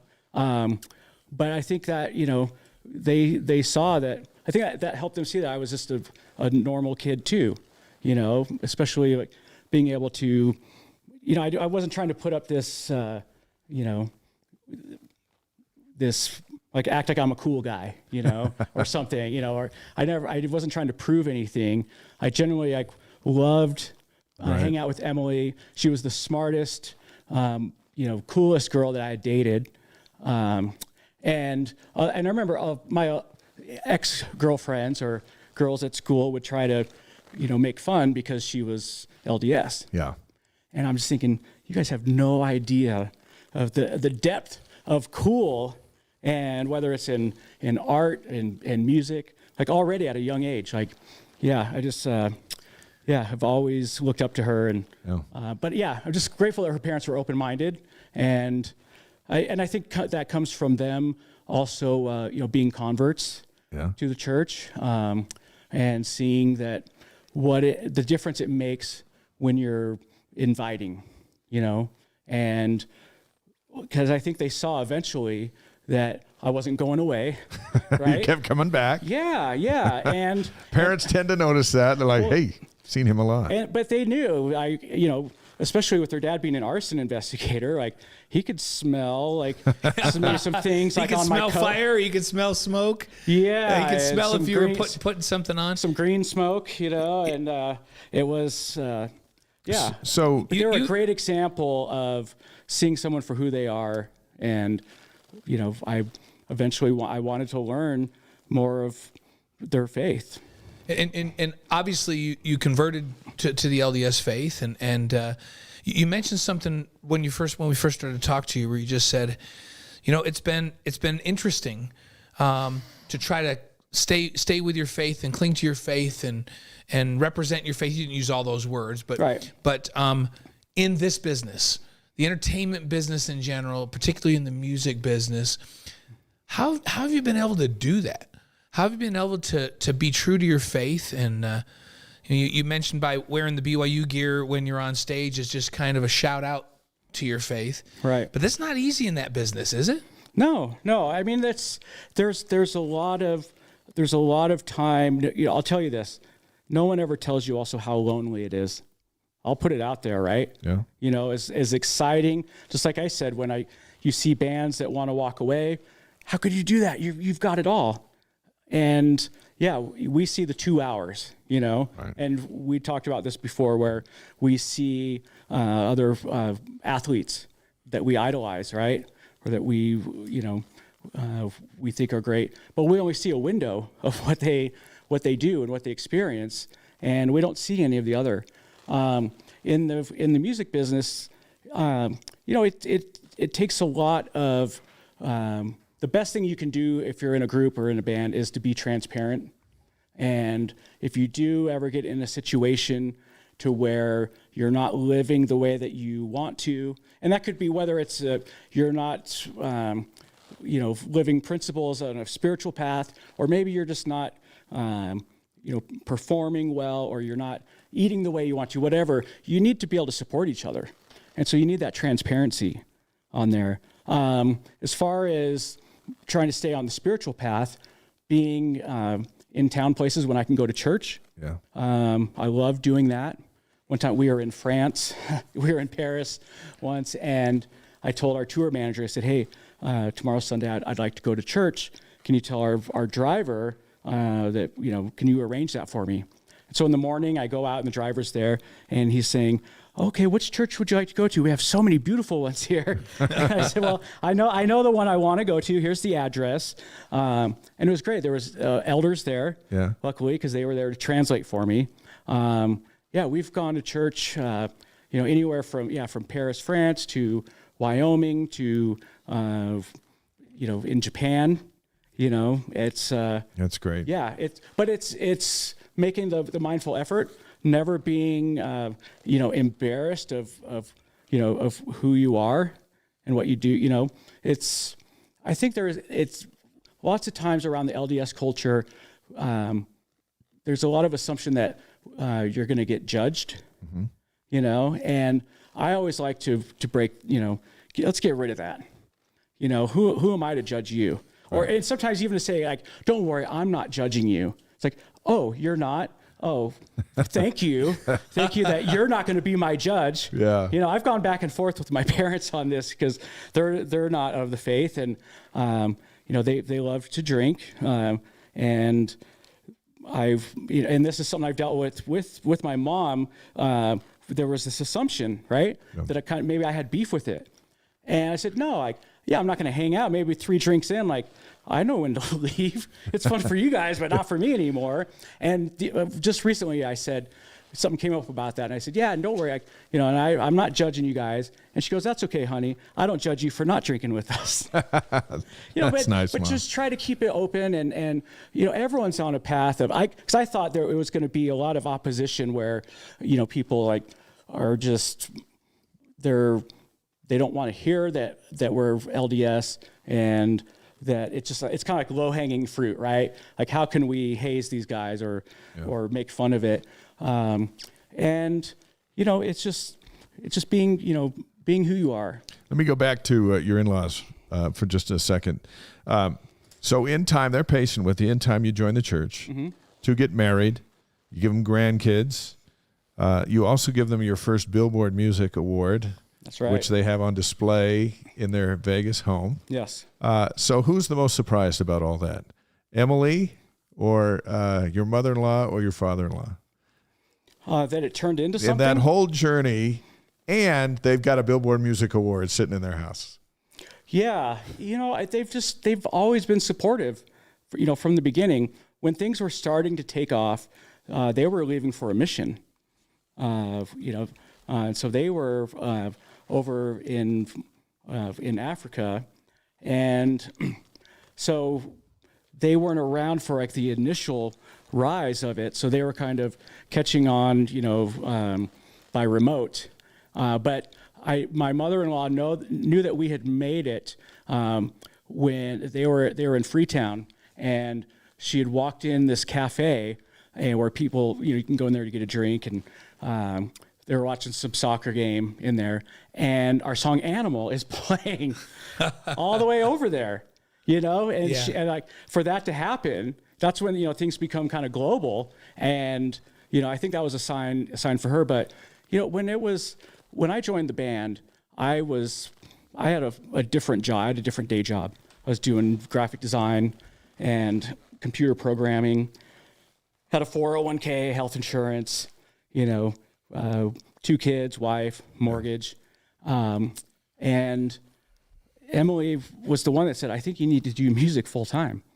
I was playing with all these other bands after hours, and they, like I mentioned before, they were all good, but there was just sometimes something missing. And maybe some of them didn't want to go all the way. And as a bass player, I'm not going to go do this on my own. I'm not going to be the solo bassist, right? I'm not into that anyways. I need to be part of an ensemble. Yeah. So who can I hitch my wagon to that I can support, not just to be a coattail rider, but who can I support and help it grow. And when I was legitimately a fan of Neon Trees, and when I saw that they were, not only talented, but business-minded, dedicated. They had moved to California because they could live for free. And I was like, well, I'm not going to go out to California. Because I just had these kind of false starts with so many things. And Elaine had just graduated, so she's like, I'll go. And, a couple months went by, and Emily's like, if you could play with anyone, who would it be? And I said, I don't want to join anyone else's thing. I want to be part of my own thing. That's what I really want. Yeah. And to really be a principal member of it, and to help with the t-shirt designs and the live show, everything. And like the next day, Tyler calls me, says, hey, the guy we have down here is not working out. I said, man, I've been thinking about you guys like crazy, because I'd played with him a little bit. Oh. And I said, it was just so great. And just to hear what they were up to, and the dedication, and like I said, and being business-minded, because I didn't want to be a starving artist. This had to be something that was fulfilling, but also could, pay the bills. And so I talked to Emily about it, and then I said, well, let me go down there. Let me see if it's like it was when we played. And I went down. It was amazing. We just clicked. We wrote music. We wrote a couple songs that made it to the first record. I went home, and I told Emily, I said, if I don't do this, one of these days we're going to be, staying up watching the late night shows like we do, and they're going to be on TV. And if I'm not there, I'm going to be kicking myself. And so we prayed about it. Yeah. And to loop this back to her folks, that's who we went to first. Yeah. Because for me and for her, if we had their blessing, that we knew that, hey, this is, and not approval, not to say like, hey, if you say no, then I can't. It was more of, just wanting to vibe out and make sure that, because they really have their finger on the pulse, right, of being responsible adults, right? And we're learning that, and they did.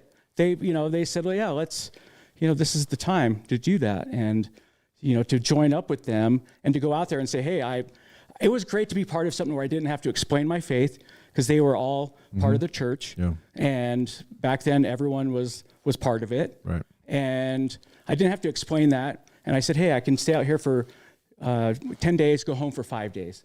And the first thing they said is, family first, of course.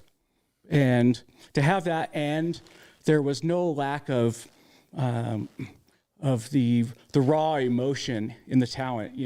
Sometimes I found that people were afraid to shake it a little bit. Yeah. They're either cynical or a little reserved, and that wasn't the case here. And in fact, one time we were playing in Boise on an early tour, and we opened for someone, and afterwards this lady was just hysterical, loved us, bought the t-shirt, bought the little 2-song CD and everything. And throughout the night, she's talking to us, and then it finally comes up that we're LDS. And she's like, no, it's impossible. You guys rock too hard. You were so good. There is no way that you guys could be Mormons, because my sister's a Mormon and I hate Mormons, and there's just no way. She's not that cool. No, she asked for her money back. No kidding. No, you guys were. She asked for her money back. You were way too cool. She was duped. Yeah, but and that's the thing, right? Thinking that this is impossible, because sometimes we have experienced that. But these guys were the package deal, and I was in love with them. I still am. Hey, in our final few minutes together with Brandon Campbell of Neon Trees, let's take this. Let's take our visit to a different place. Back in March. Oh yeah. You take on a major health situation, and at one point you are down on the ground at your house without a pulse, and you're feeling. Like you're slipping into the next place. Yeah, it was before that I felt it. What happened? I've had an H. pylori. You look great, infection. by the way, considering what you've been through. Yeah, right. I better take off my jacket to, tell this story here, right? Don't want to pass out again. Yeah, it's a little hot in here. A little warm. Well, it is, since I showed up, right? Right. Brandon's bringing the heat. Right. No, so I was sick and I didn't know it. And I, about a year prior to that, our son, Connor, we have a son with special needs. Right. And he came down with this H. pylori infection, and it hit him right away, and all the symptoms were there. And since we're his caregivers, and I contracted it from him, but without knowing, even though he was treated and taken care of. My situation is I take a blood thinner for a heart valve that I have. Yeah. And for some reason, what that did with the infection created these ulcers that would bleed into a huge blood clot. But you didn't know it. Didn't know it. It was microbleeding into my system just enough to make me sick, but not, intense enough to really, put me down. It was just something where I just thought, I'm sleep deprived because we have a son with special needs who's up through the night, or coming off the pandemic, like all that. Yeah. And but in March, because it's probably been brewing for almost a year, and in March it just kind of gave, and I lost almost like half the blood in my body, and that whole day I was really fatigued. I mean, I could not pull it together, and I thought, I don't know what's going on. And I took a nap in the afternoon, and then Emily wakes me up about 6 p.m. to check on me. I try to stand up, fall back on the bed. I stand up again, and this inherent feeling, because I'd never felt it before, but I knew for sure that I was dying. This wasn't like, I just feel sick. This was something. This was the real deal. But then I was conflicted. It was a stomach thing. So I'm like, I got to go to the bathroom. Yeah. Because she's like, we got to go. Let's go to the hospital. And so I try to walk into the bathroom, pass out. That's all I remember. She says, then I have a grand mal seizure, which she's not foreign to, but definitely, that's Connor's thing, right? That's not me. And then I was out and just white as a ghost. And she did CPR on the phone with 911, and EMTs came, got out the defibrillator, and one shot. It only took one shock to bring you back. Yeah, it's like one call. That's all. One shock. But when I came through, I was so just busted, right, and fatigued, and I couldn't even open my eyes. But I knew where I was. I knew something was wrong, that I was sick. But I knew I was in my home with my family. And that's all I cared about was my family. And I knew my wife was there, my children, and it was my home. And the will to live was so intense. It took a long time to recover from that. You were in and out of the hospital 3 different times. 3 different times. And it took them a while to diagnose, even though, going back to Emily once again, who now, saved my life. Yeah. You owe her a lot, by the way. She'll love hearing that. Yeah. And can we get that in writing? But hey, the podcast will be up tomorrow. It'll be up tomorrow. She can go listen. You owe her a lot. She told them, right when we got to the ER, it's probably this H. pylori, and this is why. And I don't know, it took them weeks to diagnose it. But they would give me blood transfusions to where I was surviving, and they'd send me home. But then it was just this circle of dying, really. So it took a long time, and ultimately, once they got the infection figured out and all that, my body was just depleted. I was iron deficient. Lost a ton of weight. Yeah, and I was, my hemoglobin would not build up, and so we thought, is there like a blood sickness, a blood cancer? And I went through numerous specialists because sometimes people would kind of see the numbers would improve a little bit and kind of like, okay, we'll come back in a month. And I'm like, no, I cannot sit back and just wait, and so it took about the 4th specialist. So now I'm working at the Utah Cancer Center. Yeah. And when I told anyone that, they're like, oh my gosh, I'm so sorry. I'm like, well, they're wearing their oncologist hat here, and luckily they canceled everything out, and it was just my body just needed time to recover. But it was, to be able to step back, I had to force myself to rest. I had a friend of mine fill in. For the band. Shout out to Stuart Maxfield, known from the Stu Cool Band, and of course Fictionist. He was a real bro and filled in for me, so I could just really, really rest physically and mentally. And it was a great opportunity to recharge, you know, to be able to put on the brakes with everything. And I need to remember that, you know, because now that I get busier again, as I'm healthier and stronger, you know, I get, you know, just so caught up in everything. And I need to remember maybe more of those, you know, simple thoughts and desires, which I want to be with my family. When it's all coming to a close, right? Nothing else mattered except them. January 23rd, you'll be back on stage in Miami as the band gets ready to launch into a new year, working on a new album and all that stuff. Considering all that you've been through, how excited are you to just be a rock star for 2 hours when you get up on stage? Oh, Blaine and I would like to be We'd like rock to stars. feel that. And what's that like? We'd like to feel that just once, where we're on stage and people are singing our songs back to us. What's that like? Oh yeah, it's amazing to think like, hey, because you have to believe like we're our worst critics, right? So all the time, like we can celebrate everyone else, and it's like I see with people. You know, as I work with the youth in my neighborhood and ward, like with the atonement, it applies to everyone else except me, right? And it's like that. Like everyone else can be great artists, but you know, not us. But yeah, you can. You have to believe in yourself. And when the crowd is singing back your song, you know that you built from the ground up, yeah, it's pretty amazing. You know, it's such a charge to get to do what we do. I thought I was going to be ready to come back in May. Yeah. The band was played as part of the Love Loud Festival in Salt Lake, and I thought, okay, well, I'll be ready. And then a couple of days beforehand, I knew I was like, something's not right. I better not. And so called my good buddy Stu again and said, hey, you're still on deck. But I went, which was great to be able to watch my own band. You know, I've never got to do that. And they did great. And we're playing the last song, which was Everybody Talks.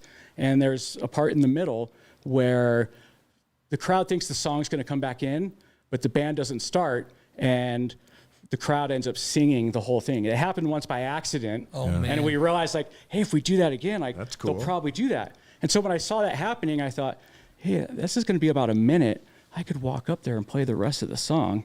And totally unplanned. And I told Emily, I said, I think I'm going to go up. She's like, no. I said, no, I think I'm going to go up. And I walk back, and I had a Spinal Tap moment for a second because I walked beyond the stairs because there's all these black curtains. And I'm like, great. Now, like, I'm going to miss the moment because I'm stuck in the curtains. But I get up there, and I tap Stuart, and I think I just said, all right, give it to me. And he has this look like, am I going to get in trouble? Like, what if you pass out? Oh, yeah. Like, where's Emily at? I don't want to hurt. Did you get a note? I don't want you to get hurt. And I said, nah. And I said, stay up here and sing with us. And then right when the band's about to come in, I turned to him. I said, this is tuned to E flat, right? Did you imagine that? Yeah. You know, I hit the wrong note. Brandon's back. He's clearly still sick. But I played the last 2 minutes of the song, and the energy rush that I had was so intense. I could barely stand after that because I wasn't ready. And so it proved that I made the right choice. But I didn't think of that, like the adrenaline rush that comes from just the excitement of getting to do that. Totally would have taken me down, you know, especially not having done it forever, you know, for a long time, and then getting to come back and all that. So I knew, and that was proof that this is energetic, that it is something that really excites me. And I wasn't strong enough to handle it, man. Did you bring your guitar today? Did you bring your guitar? I didn't. Okay. Next time you come, we want you to bring it. We'll have a sing-along. Yes, but I did bring. He brought the albums, though. The albums. Yes. Which I'm going to play when I go home tonight. And this is a double. This is, you know. That's fantastic. Like, you know, it's what are some of the great double records, like Pink Floyd, The Wall, you know, or Frampton Comes Alive, Use Your Illusion 1 and 2. This is Picture and Show. It's awesome. Show. That's awesome. Neon Entries. Everybody Talks, the track you're talking about, is on this one. So everybody knows Everybody Talks, of course. Right. And Lessons in Love, everybody knows, too. Blaine's going to hit you up with 5 quick questions. Oh, okay. Yep. And then we'll get you out of here. We sure appreciate you being with us tonight. I appreciate you for I got to go back and find my 5 quick questions. Here we go. I have to share one funny thing that Dave hit me up about doing this, and I hadn't gotten back to him yet. He's like, "Hey man, are you alive?" Yeah. I was like, "Funny thing." Yeah. I did. I had no idea. Yeah. And then you go, I just barely. Which it's. We have to be able to laugh at We're those glad you things. made it. Hey, Yes. and we're glad you're ready to go to that show in January. So it's in Miami. Brendan and I, we hang out in Miami all the time. Where's it at in Miami? Do you know? Oh, it's actually going to be part of to launch a rock cruise that we're going on. Is it on? Oh, is It's on a that boat. right? Well, I don't know. Like there will be like a kickoff show, and then the rock cruise will start. I've never been on a cruise before. Oh, you're And gonna this, love it. This was booked. This was supposed to happen. I think like 2021. Before COVID or Something, coming out? yeah. It got delayed. I forgot that we had it on the calendar because it got postponed. Like 2 years because they had to do the other stuff that got postponed and stuff. And all of a sudden it came up. I was like, oh yeah, we're doing. There are that. worse places to be than Miami in January. I was going to be Yeah. in Miami tomorrow, but I had this feeling about a week ago. I don't know. I'm just not feeling right about this. So I looked up the long-term forecast. It wasn't the kind of feeling like I shouldn't go on the trip. No, it was like it seems like we maybe need to change this. So I get on the long-term forecast, and it just is rain every day because we have a 5-day break, no game this Saturday. So I thought, well, I'm not going to deal with rain down there. I'll just change it to Cancun. So I changed it to Cancun. We'd be flying in tomorrow morning. There's a hurricane warning in Miami tomorrow morning. Yep. Yeah, that's So not yeah, good. they're worried about the weather down there. William Patterson on YouTube tonight. That is January 23rd there in Miami. January 23rd in Miami. All right. Okay, here we go. Cool. 5 questions. Here's your 5 questions. Your favorite sports movie? Favorite sports movie? Show Me the Money. Jerry Maguire. Jerry Maguire. That's our first Maguire. That's good. Yeah, I love that one though. Cameron Show Crowe. me the money. That's Almost awesome. Famous. Did Fast Times at Ridgemont High. Yeah. Singles. It's a rock and Oh my roller. Married gosh. to Ann Wilson from the Heart. Yeah. Oh, yeah. Anyways, continue. So your favorite singer or band not called the Neon Trees or in the Neon Trees? Neil Young. Neil the Young. band would be Tom Petty and the Heartbreakers. Well, that's old school. Hands down. Tom Petty. That's I was at his last concert. No kidding. Yeah, his sound engineer worked with us a lot. Yeah, He was great. That's cool. I love Tom Got to Petty, go to by his the way, studio and a Neil lot. Young. Yeah. So favorite breakfast cereal? Breakfast cereal, Yeah. Fruity Pebbles. Yes. But on a healthy tip, Raisin Bran Crunch. If it's that healthy, I mean, come on. This No, and because that. here's the Yeah, thing. right. On this Not show, even gonna write that down. anybody, I know. anybody that comes to this show and throws out some health cereal, we have kinda make- problems. we have a problem So with it would, and then it would be peanut butter Captain Crunch Nice. and Reese's Puffs. See, now we're talking about the right No, stuff. I put Fruity Pebbles on the rider, like with our, Yeah. backstage where we have like all the spread and everything. Fruity and, Pebbles on and there. there's Elaine with the kombucha and a veggie platter, and I'm like, all right, let's get the Fruity Pebbles. Make sure it's whole milk. Yeah, if somebody comes on here and says plain Cheerios, I don't know what we're gonna do. We can't deal with That might be the answer to this next question. Kellen earlier, that was our guest on earlier. My oldest son, his was all berries, crunch berries. Oh yeah, Yeah, so classic. yes, for sure. Favorite thing to eat before a show? Favorite thing to eat before a show? I don't like to eat because I've had this where I'll just say like hot dog burps. You know what that is? Oh yeah, They're not That's good. the easiest thing. Not to say that I eat hot dogs before shows. I did get a hot dog thrown at me once at a show. No. That was outside of the Delta Center. Must not have been an E flat or whatever. I know, right? No. Don't serve food So out. how long before a show do you eat? then? It's going to sing, and then all of a sudden you kind yeah. of belch or something. Not that it's audible, it's just uncomfortable. Right. You right. know. So and you how don't about- eat before a show. But if I did, I like to have a Cliff Bar. So we have the Cliff Bars on Yep. there. Another thing is Ritz and peanut butter. There you go. Blaine got sick during one I of don't our know how many broadcasts years ago. We were doing a game over at Colorado State. He recommended the barbecue that they were putting out for all the media that It was day. delightful for me, not so much. I ate Wasn't the Bam barbecue. Bams, right? Yeah, it wasn't definitely was not Bam Bams, and that's our friend, so definitely not Bam Yeah. Bams. But we got into the game, and we're in the middle of the game. I look over at Dave, and I go, and I got up and walked out. Like we're in the middle of the game, like live show. I walk out. He's like, "What's going on?" The producer's in his ear. Where's Blaine? Dave's thinking, "I'm on the air. I can't answer you right now." But I had to throw up in the bathroom, and then they brought me a garbage can full of about 10 liners, and for the rest of the show, every time we'd go to a break, I would just lean over and throw up in the pail. They'd tie it up and take it off, and we'd do the next segment. Here's the thing. When he left, I didn't know he was coming back. And so we're in the third quarter. Yeah, he didn't know. And so, as But my the show play-by-play guy must with go no on, analyst, Brandon. Yeah, right, I just keep talking. They go, "Where's Blaine?" I finally hit the talkback going, "He left. Well, is he coming back? I don't know. Well, we're calling this I game. know. And then he he shows comes up. walking death. So So ever then- since then, I have a 3 hours. 3 hour rule. Yeah, he I will can't- not eat anything. I can 3 enjoy hours a great before meal live right next to him, broadcast. but he can't. He can't eat it. I'm just not going to risk it ever again. It was a really bad experience. It was, Yeah, it was the bad. bummer about like being in a place where there is good food and something that you want, like to say, I don't want to eat beforehand, and places close. Like by the time we get done, sometimes the places are closed or whatever. Yeah. Like it depends on where we are, and we can, sometimes something's worth getting ahead of time and saving it. And Yeah. So that's why I have that sushi place in that strip mall in Vegas that we always go to when we're doing games in Thomas and Mack. Yeah, you do. It's open until 4 o'clock in the morning. The people in there at 4 o'clock in the morning are interesting, but it's great. So, okay, and this we're gonna bring it all back together. Your favorite BYU sports moment?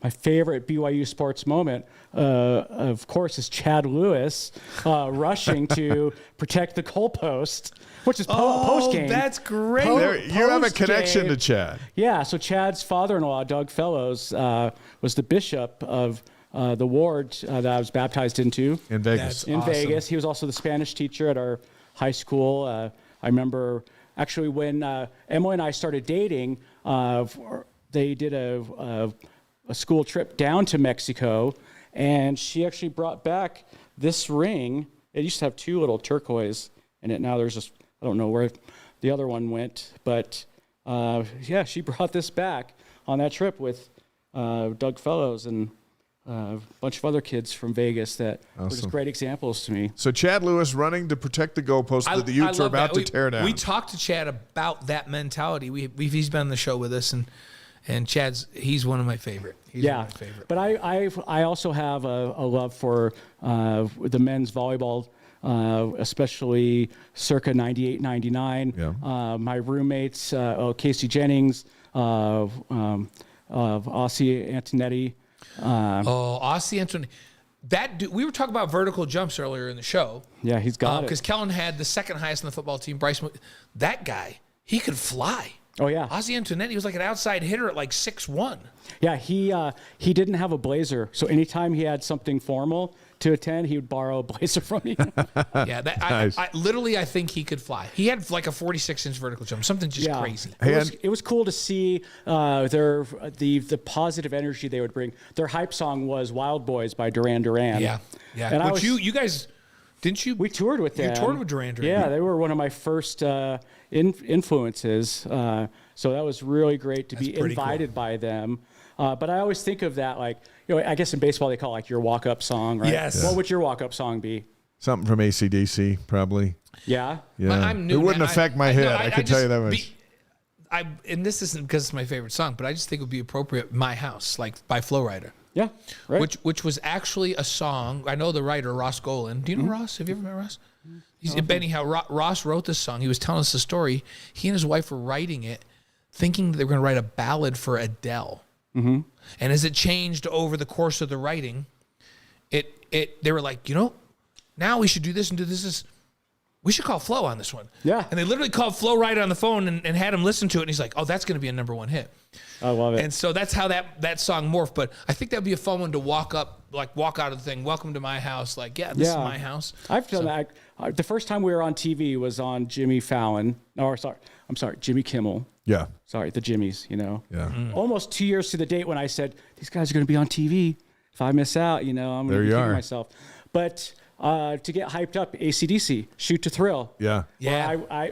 Because usually we'll say, okay, everybody, we'll have our tour manager say, everybody out, the band, we need to get in the zone, right? And hype ourselves up that like that moment where I was saying, hey, you're great too, you got to believe it, and get out there and do your thing. So AC/DC, Shoot to Thrill, my walk-up song. That's a classic. That's an AC/DC guy right That's there. Iron Man likes that song too. I know we're way over time, but I got to ask you this last story because you've opened for Taylor Swift. Your daughter Katie, who's now 19, when I first met her she was 14, I think, 2015 or whatever. Yep. And you told me a story of when Taylor Swift became like her best friend on one of your stops, and she's about the biggest star in the world right now. So tell us that story with your daughter. Well, it first started, actually, when we were on tour with Duran Duran. Taylor Swift was also on tour and came to Salt Lake and played. Emily and Katie went with, and some other friends. And there's a middle part of the show where Taylor says, hey, gets on the acoustic guitar, band leaves. She says, hey, there's a band here from Utah that I love, and I want to play one of their songs. She starts playing Animal. Because when I got done with my show, I think I was in Boston. My phone's blowing up, because everyone that was there. And then someone from her team was in the vicinity of where Emily and Katie were. Found out who they were, because I had got them tickets through our Fender guitar rep. So they're like, oh, you have to come back and meet her and everything. She'll be so thrilled. And they said that she knew everything about the band. Really? All the factoids and stuff, super fan, stalker status. I was like, whoa, no. But no, so many cool things. And yeah, it was just a delight. And then later we did a variety of things together over the next year or two. And then ended up on tour together in Australia and New Zealand.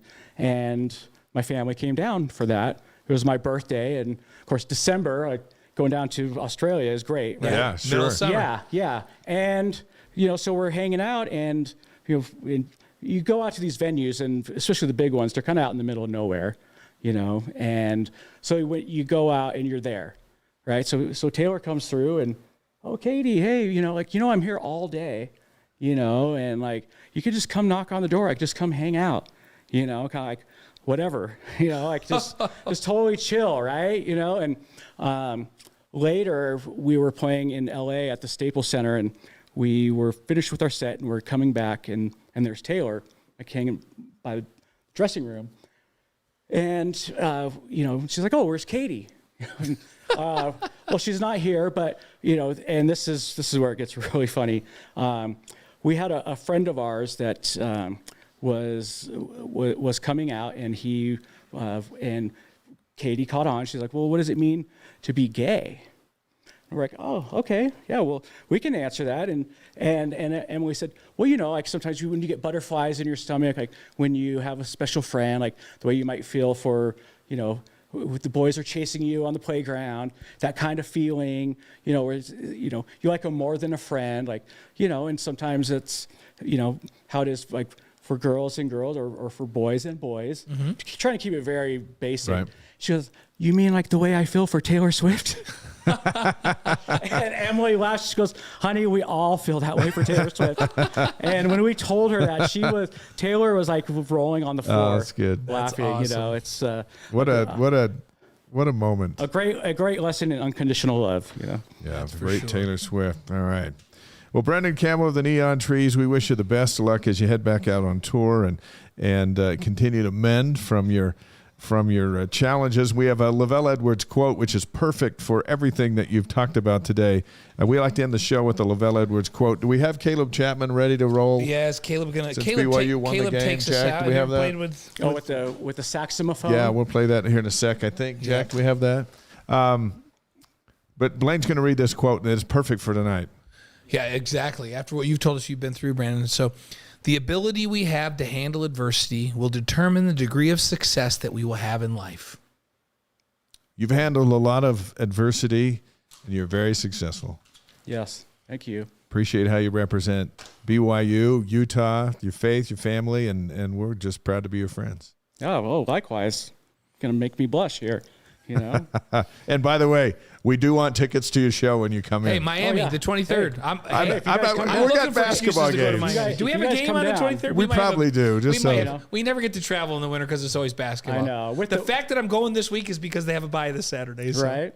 With the Lavelle quote, it reminds me of one that I picked up actually on my mission, and I just always stuck with me, that happiness is not the absence of conflict, but the ability to deal with it. Yeah. And it's all about our focus and still being able to see the good, and to not feel broken, what's the saying? Like the cracks are where the light shines through, right? Yeah.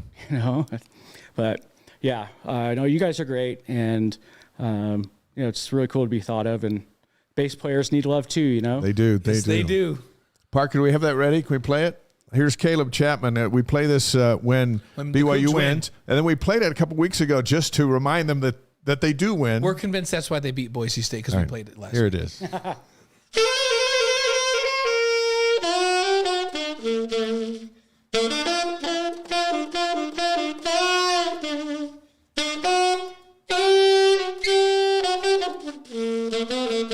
There we go.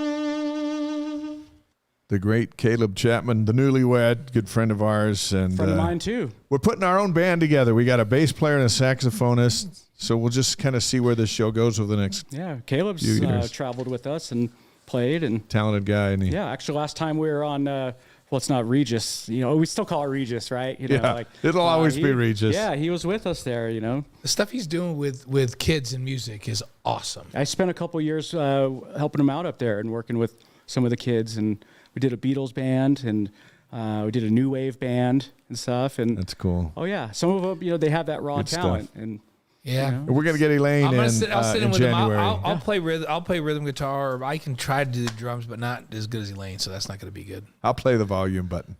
Right, yeah, there you go. Dave plays the faders. radio. The faders. That's right. Thank you for being with us. Thanks Yeah, so of course. much. Thanks man. to Great Kellen to have Fowler with us. The podcast will be up tomorrow. We appreciate you being with us. Appreciate you going to YouTube and subscribing to us and helping us grow. And ysguys.com. Hit the subscribe button. We'll send the email with all the highlights. And next week we got David Nixon and former NASA pilot DeLewis Porter, another great BYU alum out doing some good in the world. Hey, we're trying. For Blaine, I'm Dave, and for Brandon, and give our best to Emily and everybody. Have a super week. Enjoy the bye week for football. We're back with new show next week. Good night, everybody.